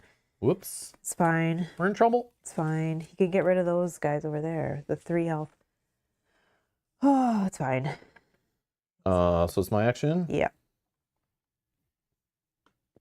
Sorry. just want to see your action token. Just make sure I didn't mess up. Okay. Well.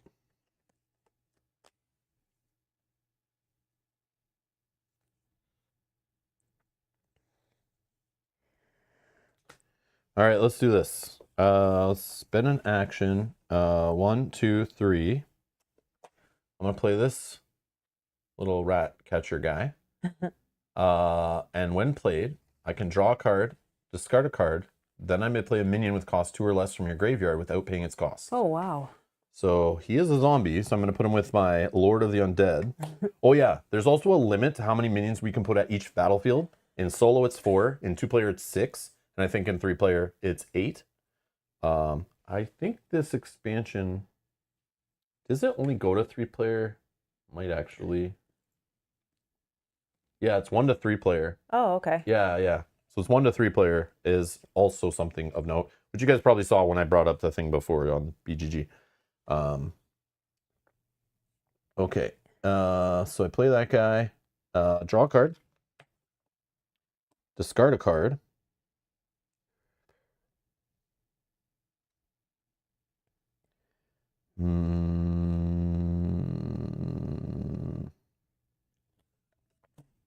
Okay, Okay, then I may play a minion from here. 2 costs or less for free. Well, I'll play the one that just got killed, I guess. That's probably makes sense. So when played, I may return a minion from your graveyard to your hand. Since this is a zombie, I'll put him right back here.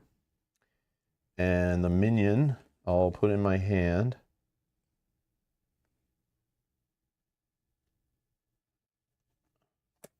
I'll return the Thessalonian Horror.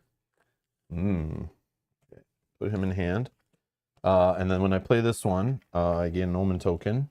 And when played, you may return a minion from your graveyard to your hand, which I did. This one I did. I think we're good. Now I draw this. Generate a rage counter unless you lose an Omen. Sure, I'll lose the Omen. No more rage for you, pal. All right, I will spend an action, spend 1. I will play this guy. And ongoing, whenever you play a demon, which I did, minion, you may exhaust this card to put 2 flame counters on a non-legendary enemy minion. So we can just put 2 on here. And then I will draw a card. Ongoing. Whenever an allied minion becomes exhausted, generate a rage counter. And that applies to both his battlefields. That's so bad. It's 3 to get rid of it. And I just spent 1. I have 4, and I'll be able to get another 1. So it'll happen once.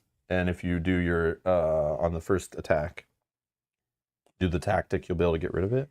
Yep. But there might be other ones that come out here that are worse. We'll see. I'll spend an action, spend 1. I'm going to attach this here. This will generate an Omen. And now this has a tactic. You may deal 1 damage to the attached minion to gain 1 Omen. And now it's got extra health, extra attack. Hopefully it doesn't go there and kill her. But yeah, she can try to work on this one. Okay. Oh yeah, and then I draw a card. Deal 2 damage to an allied minion. It has to be here. I'll take it here because this guy I can. Okay, sure. Your action. I'll spend an action. I'll spend 1. I will attach this Butcher Cleaver to this demon, which has a tactic. You may discard a card to choose 1. Weaken a minion or draw a card, and it gives him +2 attack and +2 health. Okay. And then I'll draw a card. Take damage equal to the number of rage counters on him, which is 1. At anywhere at this here or our dial. I'll put it here. Okay. Oh, and I'm sorry, that gave me a, when I played that card, it gave me a Omen. Okay. I will just draw 2 cards, so I'll meditate. Ongoing, at the end of each battle, in each battlefield, generate a rage counter. And that's 2 to get rid of that one. Okay. It has 2 ongoing effects. I'm going to spend an action. I'm also going to meditate for 2 cards. And then this guy has, whenever you meditate or play sorcery, I can heal 1. Beautiful. So generate 2 rage counters. Oh no. Oh no. That's not good. Okay, I'll spend an action. I'm just going to generate 2 energy. Earthshaker, exhaust an allied minion if you cannot generate a rage counter. It has to be here? Yeah. Marcus 4 dice. I mean, I guess it's fine. I can exhaust this guy. All of these guys attack for 4 dice, and this guy attacks for 4. Yeah, these guys all attack for 4, but this guy's it's fine. What does he do? He just can. But don't you want his tactic to go off? I don't necessarily need to discard a card. But he attacks for. No, it's fine. These guys all attack for 4. I mean, yeah, there are more minions here, so maybe that's smart. Yeah. No, that's fine. Okay, so no rage counter. I'll shuffle this up because we're gonna need more. I think that was me, right? Oh no, that was you. Yeah, I just generated energy. Go ahead. Okay. Go ahead. I'm also going to just spend my last action, generate 2 energy, and then I'll draw a card. They didn't have any energy to play anything.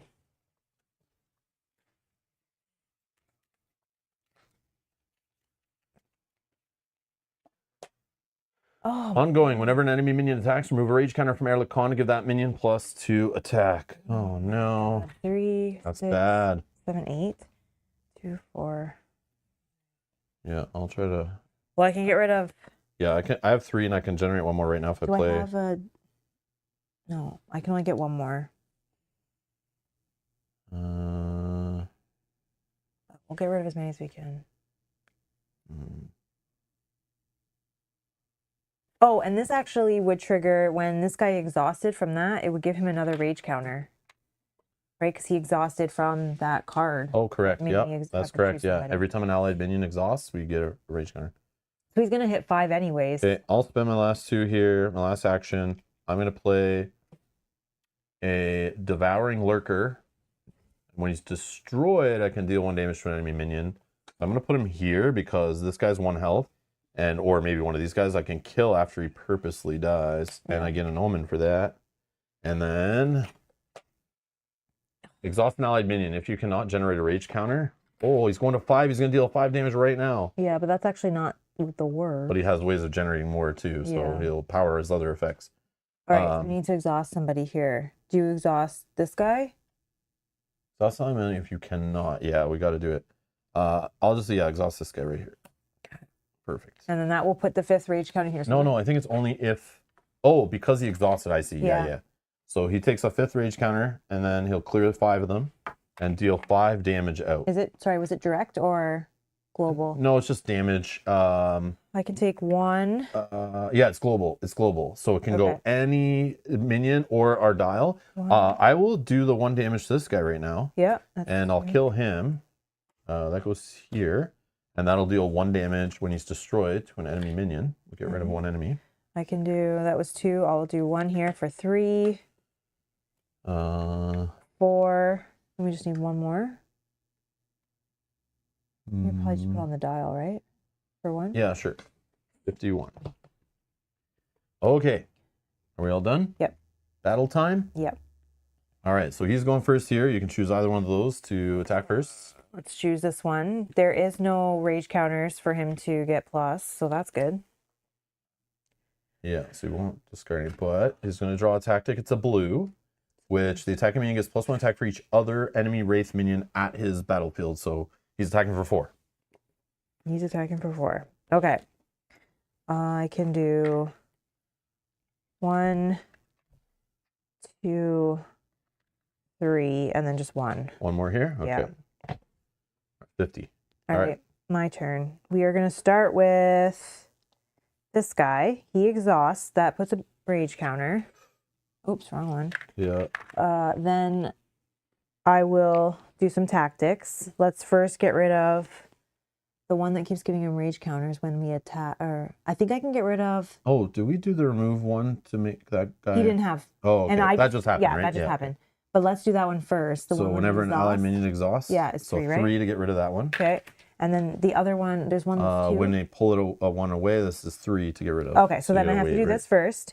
You may exhaust the skill card to gain an omen. If the attacking is a skull, it's not. But I still got 1, so that's 3. I can get rid of that one. Okay. Sucks I can't get rid of that. Well, I can, I guess so. That's fine. Okay, so then he... Oh, yeah, because the battle will end and I'm not there to use my own tactic. But that's fine. Oh, yeah. I get it. Okay, it's fine. It's fine, though. So he's going to roll 4 dice. 1 crit would be good. We didn't get it. No crit? No crit. I'm tempted to re-roll that. Whatever you want to do, man. Yeah. Because if I can let this guy not attack, that would be ideal. Oh, we got worse. We got worse. We got worse. 1 attack. Okay. Oh my God, I'm slow and steady over here. Yeah, I'm not going to spend any to reroll no, for you. That's fine. Sorry. That's fine. That's fine. Now his turn. Yeah. Okay. He will generate a tactic. It's a green, so he will spawn the top minion off there exhausted without no wind plate effects. Okay. And then he will attack for 3. I don't really think I can take much more over here, so I might have to put 3 on to the dial. Yep, that's fine. Sorry. Down to 47. Okay, now let's see what these guys can do. This guy rolls 4 dice. Let's take some different dice. I don't know. Oh, there's the crits I need. Okay. So this guy's already going to die from the flame. I think I just use a crit here and a crit here to get rid of these 2. Okay. Just to clear those up because more are going to spawn there. More will come. And then we have 2 more that we can put towards our monolith. Okay. And then this guy's going to attack for 4 dice. You can put the dice like off stream and give me some. Yeah, sorry. Here. You know, the ones that are not rolling. Oh, this is good. Okay, we got a crit on the monolith. Let's do that first. So add a damage here. So you get to deal 1 damage to an enemy minion at that battle. All right, here we go. That's like dicing. That sucks. Whatever. Oops, wrong one. Okay, and then we have 1, 2, 3, 4 more. There you go. Which is enough 4. to defeat Okay. the monolith, right? Yep, Is that 5? that's at 5. Goes to 9? Yep. First So- monolith defeated. All right, 1 down, 5 to go. When revealed, you may reinforce an allied avatar. What that means is take any of our allied avatars and you can move them to a different battlefield. I don't have any guys over there, and I'm all good my where I things are am, exhausted, yeah. so I think I'm fine. And this one is choose one. So you get to choose. Gain 3 omens or refill your fate counter. Oh, oh god, both those are so good. Should I refill my fate counter in case we get bad tactics? I think omens is a better choice. Okay. Because Omens? of these to cancel those like 3 I know, is it's like too late, unfortunately. I can't. well, and, I mean for going forward, like Yeah. how long does it take you to generate omen tokens, right? I get one But free you every do battle, whatever but... you want to do. Don't ask. Yeah, I would Okay, choose that, but I'll you choose omens. whatever you I'll want. choose omens. I'll choose omens. You choose whatever you want. I'm good either way. Like fate counter will flip at the end of the round, but like you're not gonna get you'll get 1 free omen token. Yeah, I get one. But getting 3 plus that 1 is 4 you'll have for next round. I have stuff in my hand that generates omens, but I'm afraid to put some of these because I know that that card comes that gets You rid just of. gotta do it where he's not I and hope know. he doesn't go there I and then know. pull that card at that place, Yeah, right? But yeah. all right. Okay. This battle? Done. So this happens, and we get a range Oh yeah, counter. we get a range counter because end of the battle. Yeah. Okay. So he's gonna attack first. The most expensive is this 5 cost guy. Oh wow. Yeah. So this guy's attacking first. For 3 only. Okay. And then a tactic is red, which is spawn an exhausted minions when plate effect does not trigger. I'm gonna cancel that. So no spawning off the top of the deck, which could be way worse. The discard pile, I know what it is, but the top of the deck could be that like a big guy or a guy that comes into play. I guess they wouldn't do the wind blade, so they wouldn't like bring more guys. But even so, it's getting out of hand in that sense. yeah. So, yeah. So 3 damage. I'll just take it on the dial, Mm-hmm. and then it's my attack. So I need 1 more on the monolith. Oh yeah, and then I should probably. you want to roll your most dice, right? Yeah. So I'll attack. They're all 4. Every single guy is the same. But I could damage 1 with my ability here. So yeah, I'll attack with this one first. Who attacks for 2 plus 2 plus 3 if I weaken him. Give him a damage. So that is 7 dice. All the dice. The max amount of dice. You got 1 crit. 1 crit. Well, that crit doesn't kill anyone. But you have 2, 3, 4, 5. You technically have 6 damage. Yeah. So what I'm going to do the crit on the monolith. Yeah. Which will finish it. And since a crit hit the monolith, I get the critical effect of gaining an omen. Okay, cool. Oh yeah. Oh, and my tactic. Yeah, 100%. I have enough. Yeah. Let's spend 2. Yeah, almost forgot to get rid of that. Okay. Thank you for the reminder. No problem. And then I'll apply that crit here. That will destroy the monolith. I'm not allowed to put remaining damage on the next monolith, unfortunately, on the same attack. But this monolith effect, when revealed, choose 1. Play a minion from your hand with its cost lowered by 1. Or gain 2 omens, and you may draw a card. Well, I have 0 energy, which is bad. I went in the turn with 0 energy. So my guys both cost 2. So reducing by 1 doesn't help me. So I'll just gain 2 omens. And I'll draw a card. Okay. And that's gone. And then the rest of the damage. 5. 5 damage. I'll just put. You can. I think the damage can't kill. So I will put. Oh, I I have see. to put 1 here, and 2 on this guy. But and I that's thought 4. you can kill following a monolith death. Like all of it has. No, well, it just go. Oh. The same rules apply of like it has to go on minions first. But that crit allowed me to bypass that. Yeah. But the rest don't become auto crits, right? So Yeah. I still need to fill them up, but I have 1 extra damage. Can't go on the monolith, so it has to go on one of these guys and kill them. So I will kill this guy that gets all the extra attack from other Wraith minions. Fortunately, it's on the top of the discard pile, so there's a chance he could get pulled back in. Okay. That was me. So now this guy will attack for 1. Exhausting. Drawing a tactic is green. which would play the top from Oh, here. I should have done I it. know. I knew this Dang would it, happen. I knew it. And you'd be like, oh, whatever. But he comes and play exhausted. Doesn't have when played. It's fine. I'll kill him. Okay, so back to me. 1 damage somewhere. Oh yeah, 1 damage. 1 damage. Let's just put it on this guy. All right, so I'll attack for 4 dice, please. 1 crit and 2 hits. So that 1 crit. I'll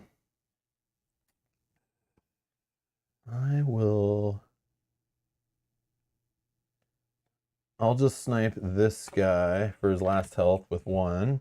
Okay. And how many hits? 2. 2. So 1 has to go here and 1 has to go here. Okay. All right. Next guy for attack, please. 1 crit, 2 hits. So that 1 crit, I'll kill the guy you were freaking out about.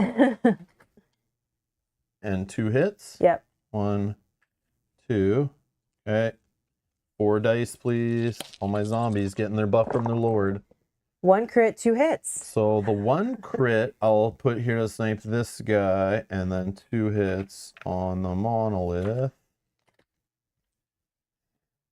Okay, crits for the win.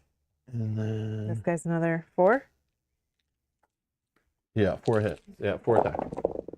1 crit, 2 hits. 1 crit, 2 hits. So the crit I'll apply first. You have to apply crits first. That will give me a crit effect on the monolith. You may draw 3 cards. That's helpful. Hell yeah. I need some energy though. 3 cards drawn. Sweet. A full hand of cards. And then how much? 2 hits. 2 hits. Oh, 1 shy of defeating the monolith. You want to reroll one of your blanks? No, it's okay. Oh, okay. Yeah, that was pretty amazing that happened so many times and all just different variations of them on the dice. Okay, then we go to this battle. I act first. I'm going to attack for 5, but I have a tactic. I mean, deal 1 damage to the attached minion, which I will do to gain an omen. Okay. I have 6 omens. 2, 4, 5 hits. 5 hits? Yeah, that sounds good to me. So we're at 6 on the first monolith here. No crits, right? Nope. Okay. And that's that.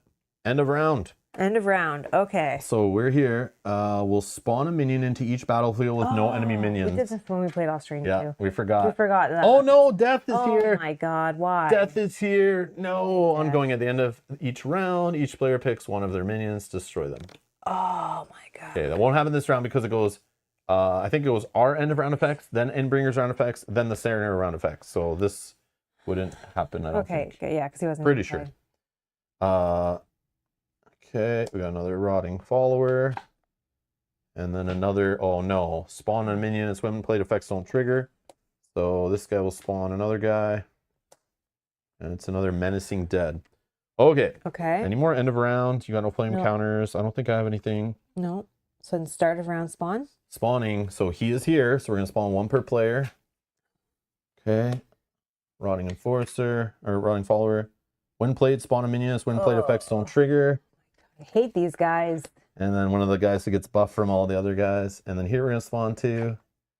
When played, take damage equal to the number of enemy Wraith minions, including this one, at this battle. So they're both, 2? so 2 damage here. I will take 1 on this zombie. And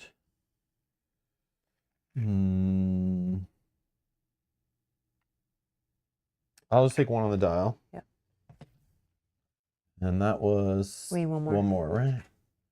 When played, destroy an allied minion if you cannot take 3 damage. Oh, this is awkward. Oh. I'll just destroy this one. Yeah, I can't play them from my... Okay. Yep. And then... And then rage counter at the start of the round. Oh yeah, he gets a rage counter. So he's at 3. Oh, and then this will go to 3. Sorry, we're I on. did. Oh, I thought I moved it. Okay. Okay. So we're now in round 3. Okay, so now we will restore fate counter. Yeah. Ready all exhausted cards. Yeah, ready everything.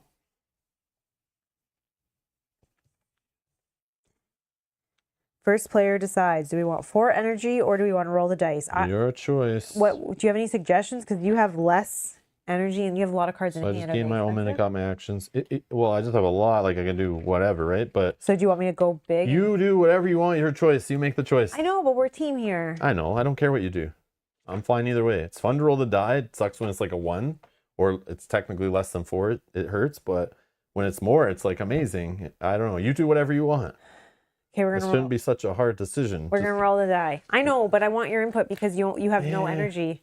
That's fine. I can gain energy as 5. actions. 5. Oh, okay. 5 energy, just like Okay. that. So 1 better than what you would have chosen. Great. Yep. And then we're rolling for where he's going. Please go to the end.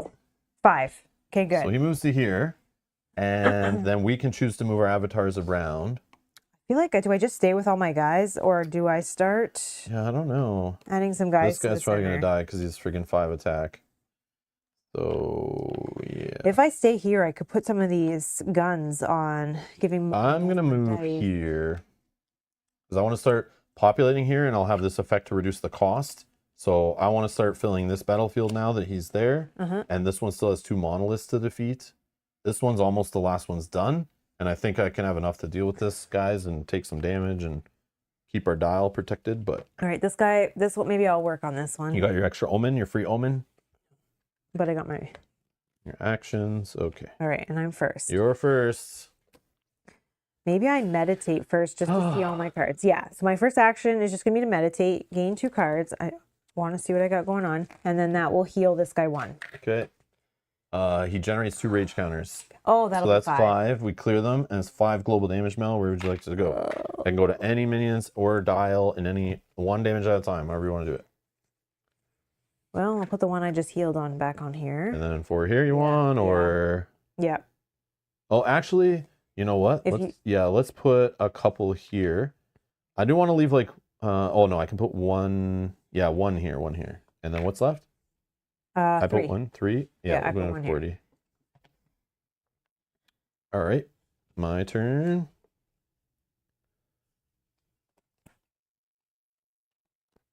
It's been 1 action. And I'll do this action to reduce the cost by 2. And for 2, I'll play another Harpy. Or a daughter of Hecate. It looks like it's a Harpy. Flying. When played, deal 2 damage to an enemy minion. I'll just destroy this one. And then action. Oh, it's been destroyed. Exhaust an allied minion if you cannot generate a rage counter.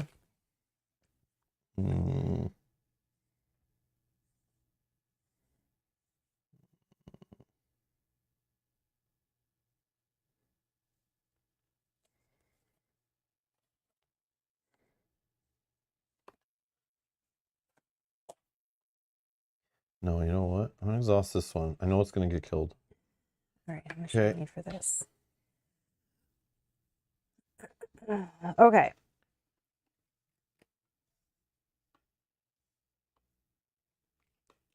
I need to do this in the right order. So let's start with this one. You're done, right? Mm-hmm. Spend an action. Spend 2. We'll play this guy here. Oh, sorry. I'm going to use this because I'm here to play him to draw 2 cards. And then, when played, put a flame counter on an enemy. I'm going to put a flame counter on this death. Okay, I might be able to kill him. 1, 2, 3, 4. Okay. And then this one, ongoing. Whenever you play a demon minion, which I did, you may exhaust this skill card to put 2 flame counters on a non-legendary. Oh, no, that's fine. That's fine. Just, yeah, not the death guy. He's Yeah. the only legend one they have, I think. Yep. I know you wanted to put a lot of fire on him, but... That's okay. I got other ways. That guy's going to be a pain in the butt. No, I think I got him. All right. I think I got him. Oh, and then my card. Was that a... No. So take damage equal to the number of allied minions. Oh. So 1, 2, 3, 4, 5 at one of these 2 battlefields. Oh, my God. Yeah. How many guys to put there? So you decide if you want to put any damage. If you don't... So it's 5 damage. I can put 2 more here. Kill this one. I'm going to put 3 on the dial. Go down to 37. Okay. My turn. Yeah. Action. I'm going to raise the dead. I'm going to play a minion. So I'm going to spend 2. 1, 2. I get an Omen token for playing it. And then play a minion from your graveyard. Whoa, there's a minion in my graveyard that just appeared here. Lower its cost by 4. And then deal damage to it equal to its essence +1 or -1. So it's now down to 1 health. So it comes back like half dead. But when it comes in, yeah, you play it from your graveyard. When played, deal 2 damage to an enemy minion. Aha. That was all my plan the whole time. Okay. Do you have any flying guys you want to bring over here? You can if you don't. Well, I mean, you have an army and we have a monolith still, so you do what you gotta do, but Like 1 flame counter short here. How can I do this? How can I do this? okay, maybe you get like a crit or something, finish them off, or we are at 37, so gotta watch out with some of that damage coming through. But maybe you can snipe some of those guys. Problem is, this guy won't be able to.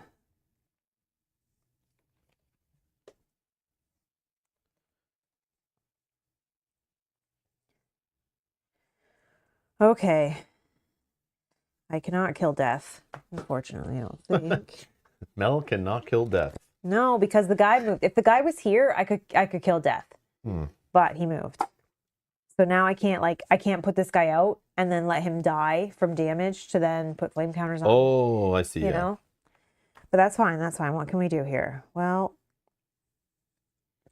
what we can do is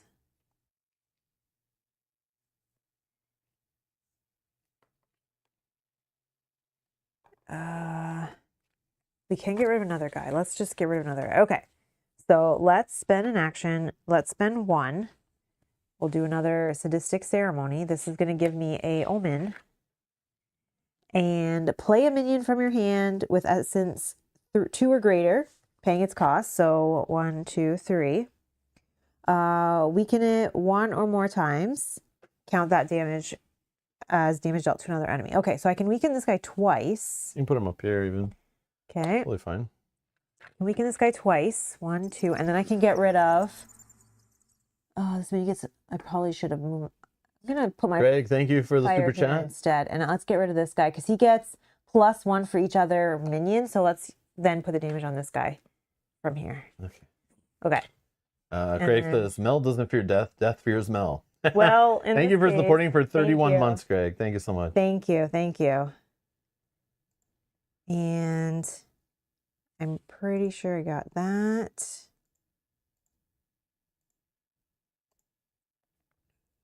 One, 2, 3, 4, 5, 6. Okay, so this is full, but I couldn't spend an action. I do have 1, 2, 3 flying guys here that can then go move over there. I don't know that I need all of these guys. Yeah, it's fine. Whatever you want to do. Okay, that was my action. If you can draw my card. Yep.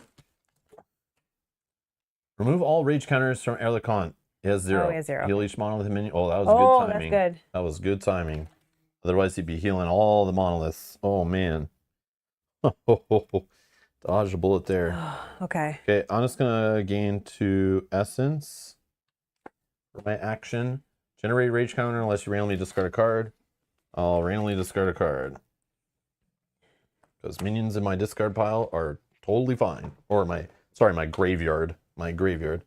Okay, so that was me. You go. I will spend an action to generate 2 essence. Take damage equal to the number of rage counters on Erlikon. Yes, Wow. love how these Dodged a bullet. Okay, that's great. I will spend an action and I will summon a zombie for free from my graveyard here. Destroy an allied minion with attack 5 or greater. Ah, gotcha, buddy. Yeah. I already destroyed that minion. Yep, all these guys are 4, 4, 4, 4, 3, 3. Yep, all at his battlefields. That's why these guns are still sitting. Yeah, in my I hand. knew it would happen. That's why I +3. killed her when she had the upgrade on her. I knew it would eventually she would die anyway. And I wanted to replay her. Okay, your action. Okay, I'm going to spend an action, spend 2. This card gives me an omen. Okay. Choose one. Oh, I did not heal when I played Sadistic Ceremony from my Oh, guy. yeah. Sorry, because I'm doing it again. Choose one. Distribute 3 flame counters among enemy minions, or deal damage to a minion equal to the number of flame counters on it. This is why I was hoping I could get 5 on that Oh, I guy. see. I have another one that can do that, but I can deal 3 or distribute 3 flame counters among enemy minions. They do not have to be at my location. Yeah, it can be either. anywhere. I'm But playing don't a forget your sorcery. Omen. I got the Omen, but I'm going to heal. Okay. So I do want to put for sure 1 here because that will help this guy die. Let's put 1 here, then he'll die. That's 1. They also could snipe that guy with because he'll attack last. Because this guy will attack first. He's most expensive. Then this guy, and then this guy. So the odds of you maybe getting a critical. So or put them on guys that have higher health that might be around multiple turns. You know. But yeah, it's. Or yeah, maybe because I know based on seeing like he'll go last, you'll probably kill him before that, based on how rolls have been going. But who knows? Yeah, because I have this card too, which is destroy attachment or remove all flame counters from a minion, then deal that much damage to that minion. Oh. But there was no way to get him dead. Yeah, but if you deal damage on him, then he's closer to death, and it's easier to apply the last damage on him. I can do this next because I have 1 more action. 1 more flame drawing counter, a card for you. So, yeah, done. Take damage equal to the number of rage counters on him. Oh, there are beautiful. none. Oh, wow. That was lucky. I am going to actions, spend 3. I'm going to play this guy, Corpse Feeder, ongoing. Whenever another minion is destroyed, choose 1. And this has only at its battlefield. Heal 1 damage or gain an Omen. I'm going to put this guy here. And then draw. Generate rage counter unless you randomly discard a card. You keep getting that one over and over. I know. My hand of 6 cards like ripped apart. Oh, no. Here, go ahead. This one. No, the only one I wanted. It's fine. Because I could play one of these back on my discard pile if they die, but it's okay. It's okay. Your turn? Yeah, I'm just going to play that card 1. It's a sorcery, so I will heal. And then remove all flame counters from a minion, then deal that much damage to the minion. So let's remove 3 and put 3 damage on this guy. 1, 2, 3. So I'm going to use my last... Oh, you pull a card, right? Yeah. Take 4 direct damage. Oh, okay. So our dial is going down to... What was it 4? Down to 33. Yeah. Hopefully I can take out this monolith with these guys, but... Because I don't want to get caught, if we destroy a monolith, let's just play a card from hand. I'm going to use my last action to actually generate 2 energy. So maybe I'll have energy to spend to play something out of hand during the phase, which would be neat. Especially since I'm like at the later battlefields. And then I'll draw. I kind of want to play another zombie out of my graveyard, but I think we'll be okay there. Exhaust an ally minion if you cannot generate a rage counter. I feel like...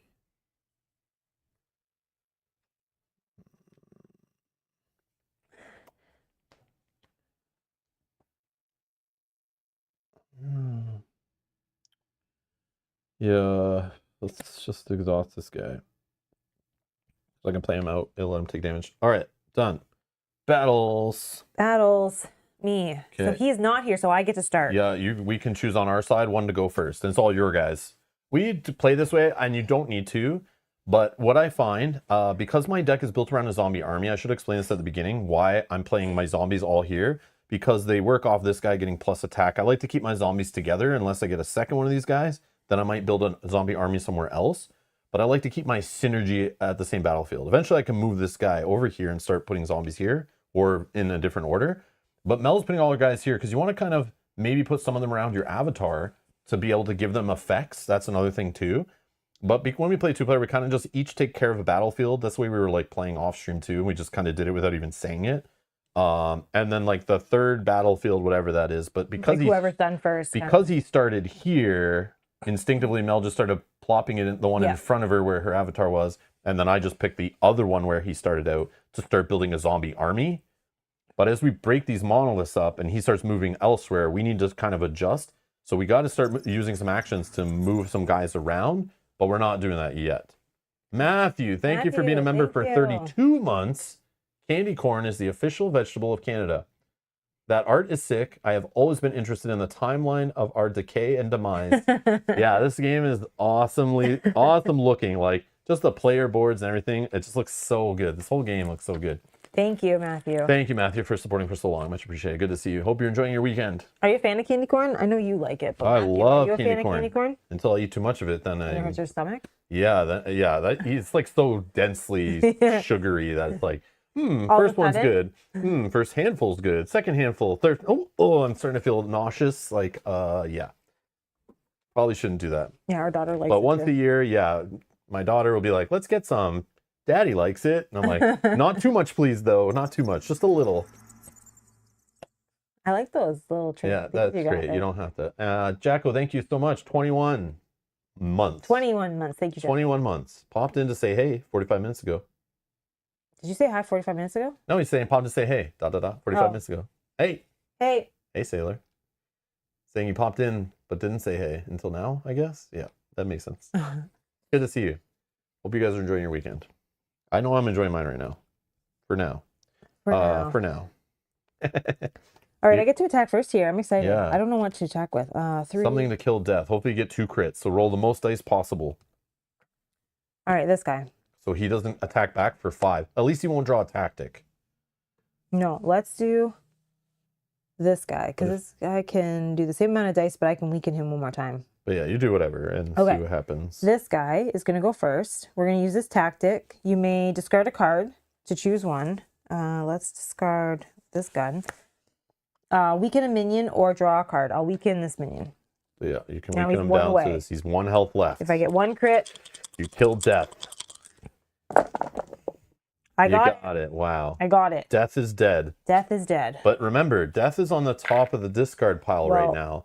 And they have a tactic. So if we get to this battle and these guys start getting that ability and we don't spend tactics or cancel it, they could bring the top card back of this pile. So we need to put other stuff on top of that. I'm not speaking from experience at all here. But yeah, we need to bury death a little deeper in their graveyard. Yeah. If that makes sense. Perfect game for October, by the way, if you couldn't tell. So now we're gonna bury death in the graveyard.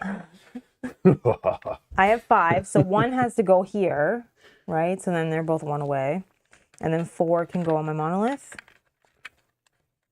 Yeah. 1, 2, yep. 3, 4. Okay, and then that was that. Oh no, that was this guy. Okay, so that weekend was very good. So now this guy the most expensive. will go first. No tactic on this side, so he's just hitting for 1 play. Yeah, okay. I'll just put that 1 on this guy that heals. Okay. And then let's have this guy attack for 4. If we can get 1, we can snipe that guy before he attacks. Even death may die. Proven. We did not. We did not. So it has to go on the monolith. I might spend an omen actually just to do. You reroll a single die by spending an omen token. Yep. Okay. Oh. That's a blank. I'm gonna do it one more time. Got it. I got it. Okay. So we'll snipe this guy. And then 3. 1, 2. We don't have any more. I'm going to use fire on the monolith, okay? Because we don't have any more damage. So the fire is damage. No, we do have more damage. Oh, we do? Yeah, I just only put so much in 1, the 2, tray. 3, 4. Oh, this game gives you no shortage of tokens. Oh, maybe not. Sorry. I stand corrected. Okay, that's okay. Fire on the monolith is. I have other tokens, but not that. But yeah, there's no like 5s or 10s and stuff. That's okay. Okay. But I think it's fine because this side's gonna die in a second. Yeah, I don't have like extra red dice beside me here. Oh, I do have 1. This guy's gonna roll 4 dice. We only got a crit. Lob that down and place some damage somewhere until we cycle it. I only got 1 crit. I'm wondering if I should. Want a crit effect off the deck? Yeah, I still have 2 more guys that'll go. So yes, we'll add a. Put it on the monolith so we get restore up to 5 ally defense. Okay, that's actually good. So this goes our shared health pool goes up to 38. Yeah, I still have got lots of guys that can attack. So okay, 3 dice for this guy here. We got a crit again. Let's do it again. Crit for the monolith. Restore up to 3 allied defense. Okay. 3, we're going 6, to 41. 9. Man, we're doing all right on the health, All I right, feel. so that's the monolith dead. I still have 3 damage, so that will kill also. So we're halfway. We've destroyed 3 monoliths. And this monolith effect is, when revealed, choose and restore up to 5 allied defense, which would be on our shared health pool, or ready an allied non-legend minion, or ready a domain skill card. Have you used your domain? No, and I haven't used my domain either, so oh, I guess I could have. that's not the option.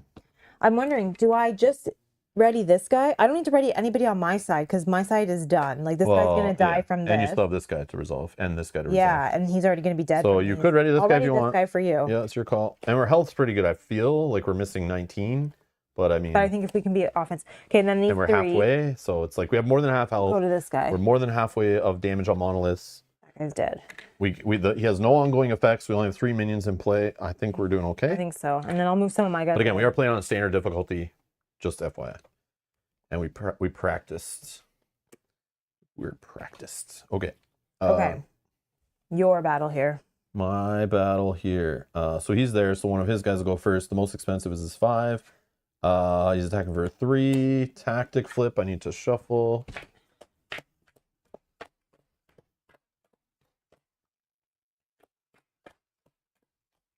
Also, thank you to all 39 of you who have clicked the like button. Much appreciated. Thank you for helping other people find the channel. It's very helpful with the YouTubes. YouTube loves when you guys click the like button. Helps other people who have similar interests find the channel, fill up the chat with people, and we have a good time. Thank you, thank you, thank you. This shameless plug was brought to you by Rob's Gaming Tool. All right, here we go while I'm shuffling. Generate a rage counter unless you lose. Oh, no, I'm just looking at the color. The color is green.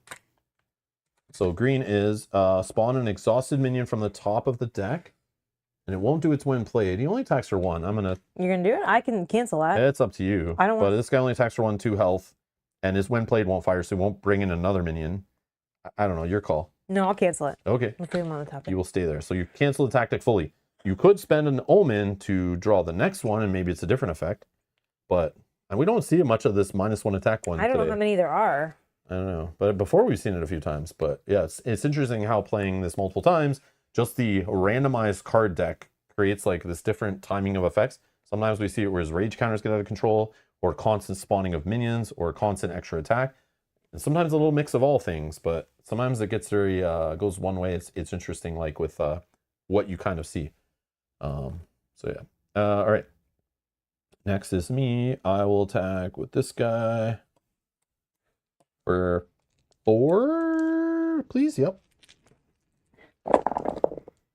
A crit and 2. So that crit I will use to snipe this guy because I don't want him to attack back for 3. And then the 2 damage, I'll just. Oh, 1 has to go. Oh yeah. Yeah, I'll put 1 here and 1 here. Okay. Then this guy will go attack for 1 with a tactic. Oh, he gets the -1. So he got a white. This attacking minion gets -1 attack. So he's actually attacking for 0. Beautiful. And then back to me. I'll attack for 4 dice, please.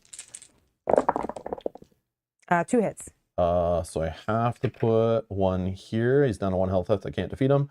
This guy's down to 1 health left. So the other one will go here, destroying the monolith. Okay. When revealed, choose 1. Play a sorcery from your hand with its cost lowered by 1. Of course, I don't have a sorcery. Or gain 2 omens. You may draw a card. So I'll gain 2 omens. Oh yeah. The reason why we're low on health, we're piling up too many omens. And then draw 1 card. Okay. Oh, now I have a minion. Whoa. Who's this guy? Oh, he's got a buried effect. I don't think I've ever played this guy. Huh. You may play him from your graveyard. If you do, you may weaken it any number of times, gain an omen. Oh, hello. You can weaken him like twice, gain omens. Okay, that's cool. All right. But anyways, I'll attack for 4, please. 2 hits. 1 and 2, both dead. Get out of here. And I want them to die in this order. Graveyard order matters for respawning death dealers. Okay. And then this guy doesn't need to attack. All extra damage just gets lost, so it won't spill over to other battlefields, obviously. So I'll just leave that guy alone, whatever. Now here, he has no guys to go, so it's me. Let's just attack for 3. I will use my Screaming Coast tactic because my avatar is there to weaken this one to add 3 more dice. So 6 dice, please. 1 crit and 5 hits. So 1 crit I will apply to, I have to resolve that first. I'll apply it one at a time here. I'll resolve a crit effect. Gain an omen. Why not? I need more omens. Perfect. I'm not hoarding omens like loot. What's wrong? Discard pile. And then how much extra damage? 5. Only need 2 more on the monolith. The rest can't go on to the next one, so it gets lost, unfortunately.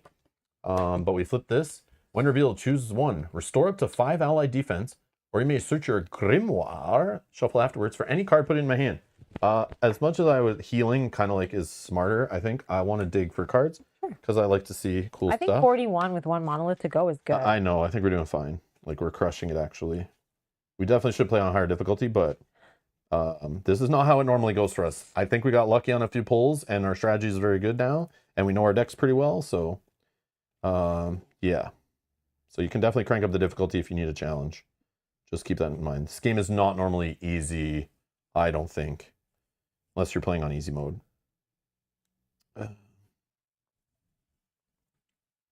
Just trying to think, yeah, I'll just...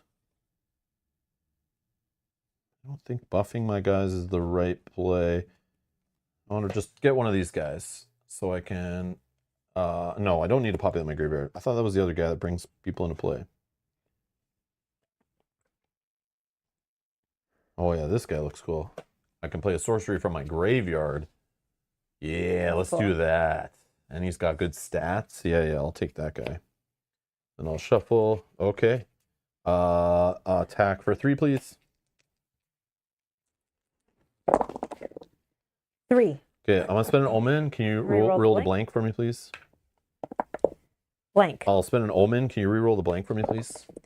1. Sure. So we got 4. 4 damage. Thank you. You're welcome. Okay, then I'll attack for 3. 4. Re-roll the blank for me, please. Oh, In the dice tray, in the please, dice Mel. tray. Come Yep, on. it fell out of my hand. 1. So you got 5. Re-roll it again. Reroll again? Yep, that same one. Crit. Oh, I only need 5. Right? Because I'm already at 4? Yeah. So that's... So this it was is already enough on the last roll. Yeah. But take the crit instead. It's fine. Yeah, we'll do the crit. Has to apply first. So we'll do a crit effect. Why not? Gain an omen. Oh, okay, sure. Perfect. I need more omens. Yeah, sure. And then we're applying 4 more damage, which has to go on the monolith. There's no other targets. That will be the 9 damage needed. And the effect doesn't matter because once the last monolith is defeated, we win the game. Yes. Yeah, crushed it. Yes. Take that, Eric. Or Erlich Khan, death dealing, leading the invasion. Got him. But yeah, again, that's the least complex, almost the least complex setup. Again, you don't have to play with the scenario when you're first learning the game, but we only dealt with, that was round 3. We didn't even make it to the end of round 3, which would have been take global damage equal to the number of enemy minions, but we cleared them all. Yeah, we would have taken any. So again, you know this in advance, so you can play into the scenario, but just letting you know, there's like 4 total scenarios, 4 total bosses, 4 total armies, and you can mix them together any combination you want. And there's way more complex ones in the game, as I showed before, that have way more tokens, cards, reference sheets, player setups, all this stuff. Yeah, so I put a poll in the live chat earlier in the stream to ask, would you guys want to see me play solo later this week? I'll play one of the next, I'll play like the medium complexity setup kind of thing. I'll pick just like all the medium complexity ones, maybe just to show a little more complex game maybe, or maybe I'll choose one of the higher complexity ones and then one of the medium and one of the low. I don't know, I'll just mix it up. I'll find something that looks interesting.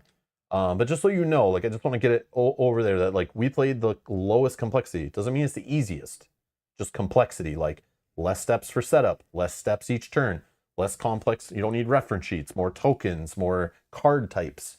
But I just want to show you there's like, you know, this guy's got gates and boons and like way more rules involved.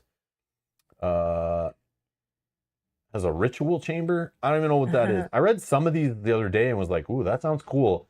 but I just didn't want to do it on the initial stream so that this can also work as a playthrough that somebody learning the game or just bought it can go watch our playthrough and kind of see, like, get it to the table after watching, you know, not like, oh, why were they playing with all these weird tokens and weird cards? I'm so confused, you know, like, let's just keep it kind of as low complexity as possible. But again, you don't need to play with a scenario if you're learning, which will make it easier and you can take as long as you want.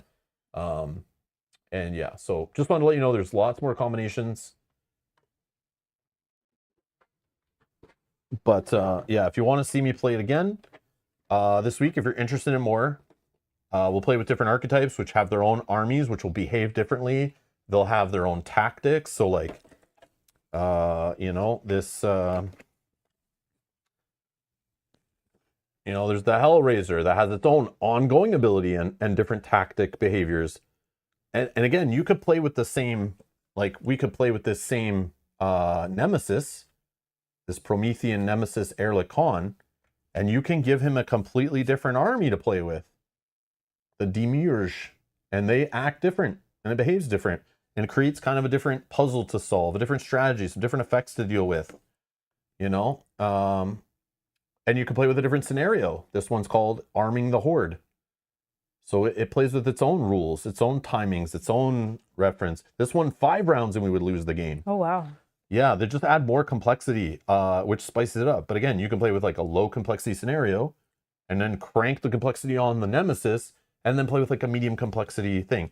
And so like all these different combinations you can mix together and try the game again. And not just on their side of the table, all these mixes in the expansion. Again, you can play with your own 3 combination of your own character mixed with like a different lineage if you want. Like I could have played the Demonologist with this character and then gone to a different domain. And that would have created different decks, different combos, different abilities, different focus. Not to mention expansion content. This one. That one, yep.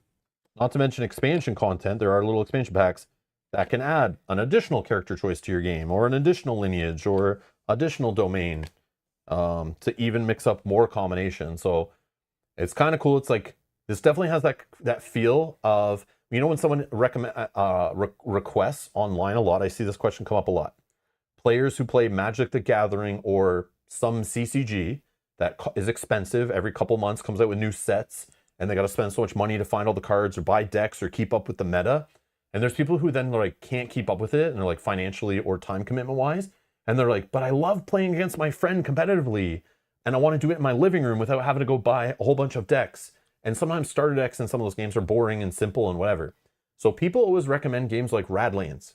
It's a great contained board game that feels like you're playing a CCG that has tons of variability of all the random combinations of cards in your deck that give it a different vibe each time based on your bases and stuff. This game fits in exactly that category. When someone asks me, Rob, I'm getting out of Magic the Gathering, I don't want to keep up with cards, I want to play at my living room table, I'm bored with the cards I have or I sold them, I just need a contained board game that I can sit down and play over and over again. Sorcerer is one of those games that you can play competing with each other, but now it has a co-op and solo mode. So you can play when your friend doesn't come over, or when they do come over, if they don't want to play competitive with you, like let's say Mel and I, she hates playing against me competitively, which it happens sometimes, I'm sure, whether she says it to her or not. We can switch it up and play co-op. That's what this expansion does. So this is one of those games that you can, and you don't build the deck each individual card. It's you grab 3 different modules, slap them together, and that's your deck.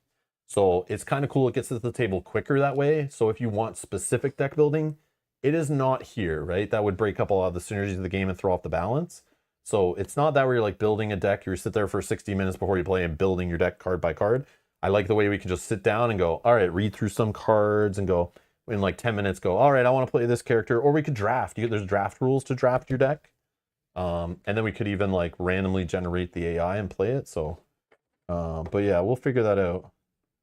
There's some of the other Endbringers you can play against. Well, that guy looks cool. But yeah, the art in this game is crazy. I just love the table presence. Everything just looks so beautiful. Very cool, very cool. Anyways, yeah. So let's close the poll and see if I'm going to be streaming this later this week playing solo. All right, thank you everyone that voted. 90% voted yes. 65 people voted. Thank you so much, everyone that stopped Thank in and you. voted. Much appreciated. So yeah, I'll play this later this week, maybe in a couple days or so, and we'll try it solo. I'll show how the solo works. It's very scalable. So literally, it's just instead of spawning, like it's one per player you spawn. It's on setup. He sets up one per player. I'm assuming the other nemesis and scenario will all scale the same way-ish. So you guys will see that. I'll mix up the deck. I'll try to play with something a little different. Or maybe we can create it on the fly. Maybe I'll just sleeve up all the cards and then in the same sleeve. So then we can... Oh, you can kind of just pick? Yeah. Then on the stream, if you're there at the beginning of the stream, we can then... yeah, just we'll randomly pick. The only thing I'm going to take out of the equation, there are something to note. There are some lineage and there's a domain in the base game that they recommend not playing with in your first few games of Nemesis because they work a little weird. They have effects on them that deal with tokens and discarding and things like that, where they work, but discarding rules are like additional rules on how you discard cards from an AI with no hand, right? Simply, the simplest way I can explain it is anytime you go to discard a card from the AI's hand on a card that says discard a card from an enemy, you would instead put a token on top of their deck. And then when it goes to draw an action, it would actually, you just remove a token and it cancels the action. So the same way when you're playing 1v1, you'd be discarding cards from your opponent's hand, reducing their options. Yeah. You're basically like reducing his actions he's playing out of hand to punish you.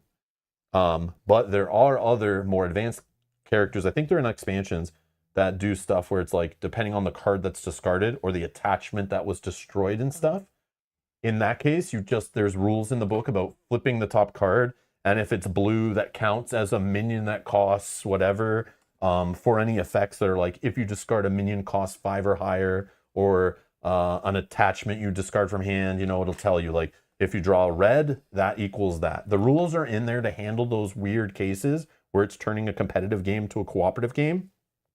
I'm just not going to go into them in detail. And I'm not going to put those options in when we play on the next stream, just to keep it more straightforward. I don't want to have to sit there like looking up rules to try to remember all that, because there's no reference sheet for it, which is annoying. So if you're going to play with a character like that, can you pass me the Endbringer rulebook? I would literally need to keep this big rulebook like this. Not big as like thick, but big as like table space big. It's like bigger than a magazine. But you would have to know, that's why they're saying your first few games don't do it. But it explains how playing with like the Amnest, they're saying like has some different rules how it works, and then discarded and attached types. So it just has this in here to remind you, like a green counts as attachment, a blue is a sorcery, and this is only for any card effect that needs to know. So we're not going to play with something that cares about that, but it is handled, just letting you know. So if you have all the expansion stuff for the first game, they do have ways to deal with it, and anything that's not dealt with in here, because there were some things that were missed, there is an FAQ on Wise Wizard Games website.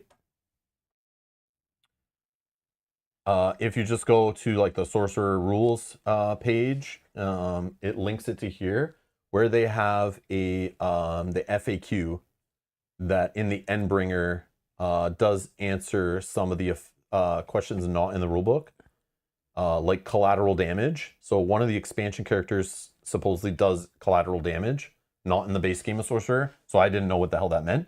But when I was reading the FAQ, I was like, oh, cool. If you bought the Forsaken Church domain pack, you might care about collateral damage, but they forgot to play test with that and put that in the rulebook. Oh. Whoopsie. But it is on the FAQ. So just letting you know, if you're going to pick up this game and grab a whole bunch of packs from your local game store and you're like, oh man, I want it all. Some of it might not be answered in there, but at least they've put it in the FAQ. So yeah, you might want to just take a peek through this stuff, just to help you out. So this just shows you like the rules aren't the most complete, but at least they're answering it, which, some publishers don't even go that far. So I do appreciate it, but yeah. But yeah, there you go. There you go. So Mel, I know you probably don't remember much of how this game plays competitively, because that was over 2 years ago, but you get an idea from reading the rulebook, probably comes back to you a little bit. But Yeah. I want just your thoughts today on this as a game. don't even give a crap about the competitive mode. If you were to go buy both boxes, because you need both boxes, Right. which I don't know how much those are together, where you live and all that, and depending on prices and stuff, or if you own it all or whatever. But just playing this as a cooperative game, because you never played it solo, Right. but playing this as a cooperative game, what are your thoughts on it as a cooperative game, and what you thought? Anything there? I don't know. I don't want to lean you any certain way, so No, leave it vague. I definitely think this game is fun. I like the cooperative aspect. I think you kind of do have to kind of work together. As you saw, like I was kind of trying to take care of one battlefield, Rob's trying to take care of the other battlefield, and then after that, we can kind of move our guys over to the third one. I think that's kind of interesting. Again, I've only played this character or this nemesis,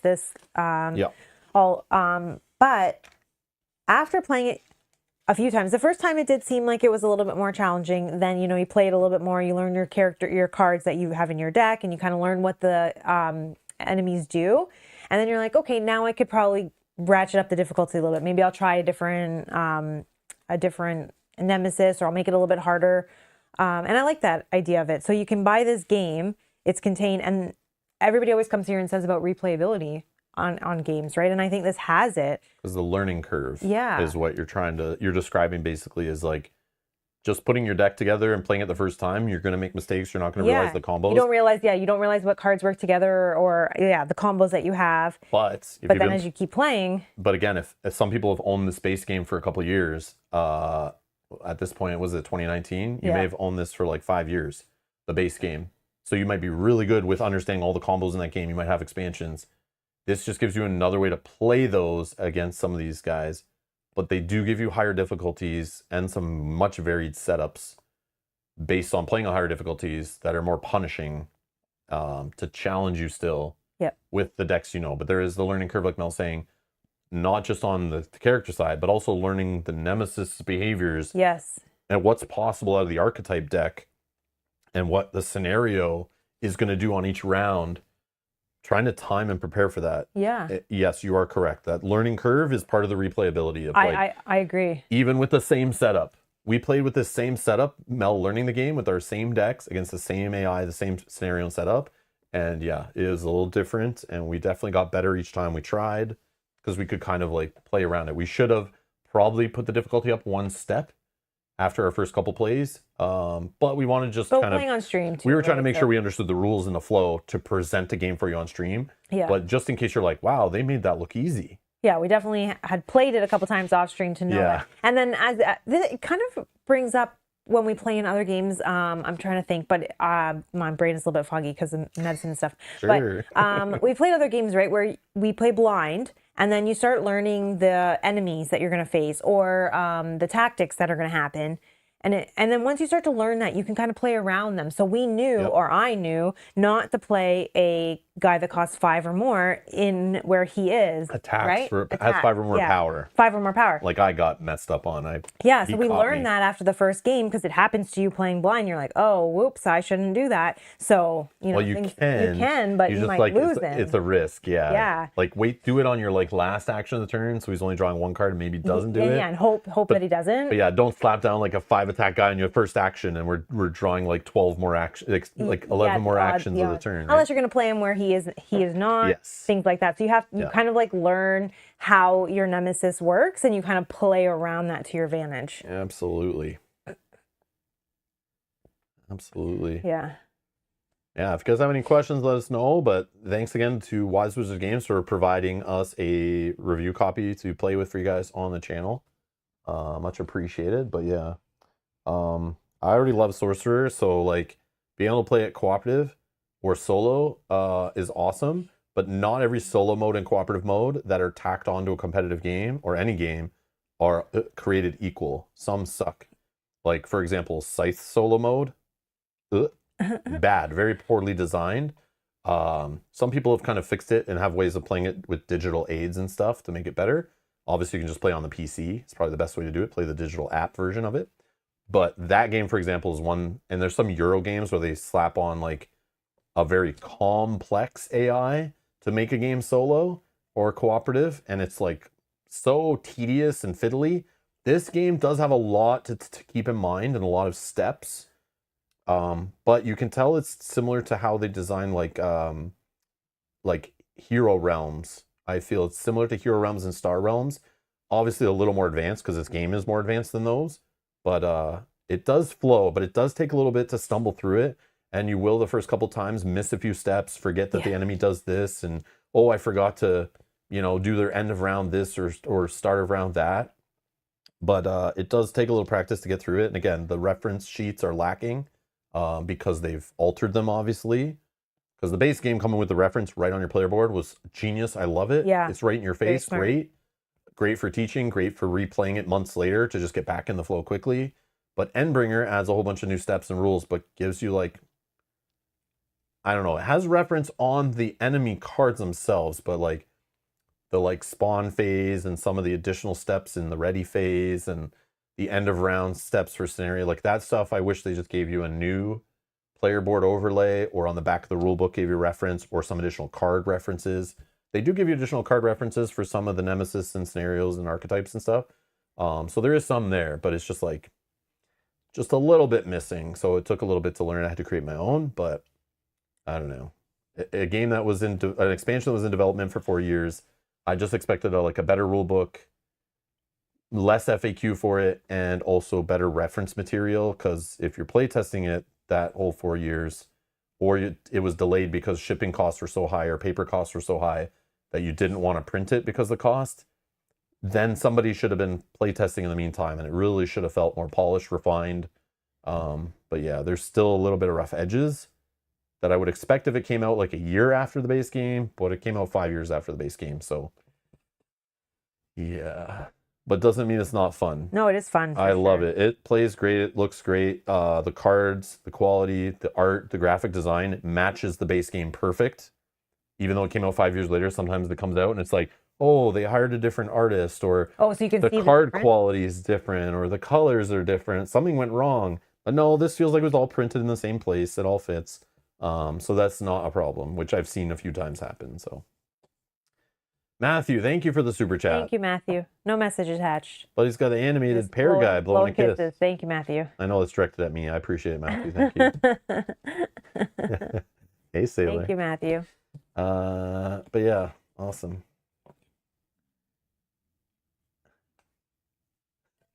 Is Mel drunk or sick? LOL. Either way, I feel better. I'm not drunk. She's just sick. Our daughter came home from school one day. I picked her up early. She had a cold. Tuesday, right? Yeah, she was not feeling well. And then I was like, crap, get away from me. You're going to spread it to me. But Mel picked it up. Yeah. I haven't got it yet. So if my streams this week all get delayed. You know why. Yeah, you know that I don't want to sit on camera if I can avoid it. Coughing, sniffling, sneezing, feeling like crap. So if I feel like my nasal cavity, whatever, is getting a little irritated, but that could be just from Mel's odor. I can't smell it, so I don't know. I'm just kidding. Mel's presence is irritating my nose. No, I'm kidding. But yeah, so we'll see. Hopefully I don't get sick, but I probably will because, it's in the house. She got over it really quick. And if I'm on the... But as I get older... It's only been a couple days, so I think... Yeah, it's not as bad as I've had in the past. I've been taking my vitamins and yeah. Yeah. But I should probably walk around the house with a mask and a radioactive suit on and a cattle prod to when you guys get near me. I just get away. Get away. Get away. But yeah, we'll see. So hopefully Mel gets over it quick. And I was telling her today, I was like, yesterday even, I was like, Mel, if you're not feeling well, I can push the stream, no problem. Or I can just play solo on stream. I can change it, no problem. But she's like, no, I'll pump myself full of medicine, we'll play. And I'm like, you don't have to. I've been there. I've done it. You guys have seen it. No, it wasn't bad. I haven't coughed. I think I had a tickle twice. Yeah, but we'll wrap it up. That's why I was trying not to have Mel talk so much, but yeah, I was trying to in the beginning. It's hard though. You got to play your cards and explain what you're doing. So yeah, no, that's fine. But yeah, you guys are welcome. I appreciate you guys hanging out for the stream. Thank you, of course, for the support. Thanks for clicking the join button. Thanks for hanging out. Thanks for the questions. Thanks for playing along. So yeah, we'll definitely do more of this game. Thanks for voting on that poll. I'll do another solo stream of this game later. It's a perfect game for October. where we try to focus on like horror themed games mostly during the month. We obviously can't, as we played Avatar the other day. People are already bringing it up, and we will be playing it next week. So I don't know how to switch Avatar: The Last Airbender to be horror themed. But there are like ghosts and stuff, so we could just BS it and say that is a horror game. But anyways, stay tuned. We'll be playing more Halloween horror themed games for the rest of the month. Just might mix in some other games in there, of course, that we're gonna play or we want to play, or publishers have provided that we're like, yeah, we're not gonna wait till like November to play this. So Yeah. but yeah, this is our first one we're playing with like horror themed games. We'll play it again on the channel, and we got more coming. So if you're interested in like horror themed games during the month of October, we'll be playing a handful of them. So stay tuned. If you're looking for more though, check the playlist section. If you want to see like any Arkham themed game played a whole bunch of times, just Google Rob's Gaming Table, whatever game it is, or search the playlist section, or search the channel. There's tons of them there from past years where we play lots of Mansions of Madness, Arkham Horror LCG, Eldritch Horror, Arkham Horror the board game, Horrified, Last Friday, Sorcerer, whatever you want. There's tons of it there. And we'll be playing more this month, so stay tuned. Anyways, thank you all for watching. Thanks for hanging out. Enjoy the rest of your weekend, and we'll see you in the next stream. Bye. Bye-bye.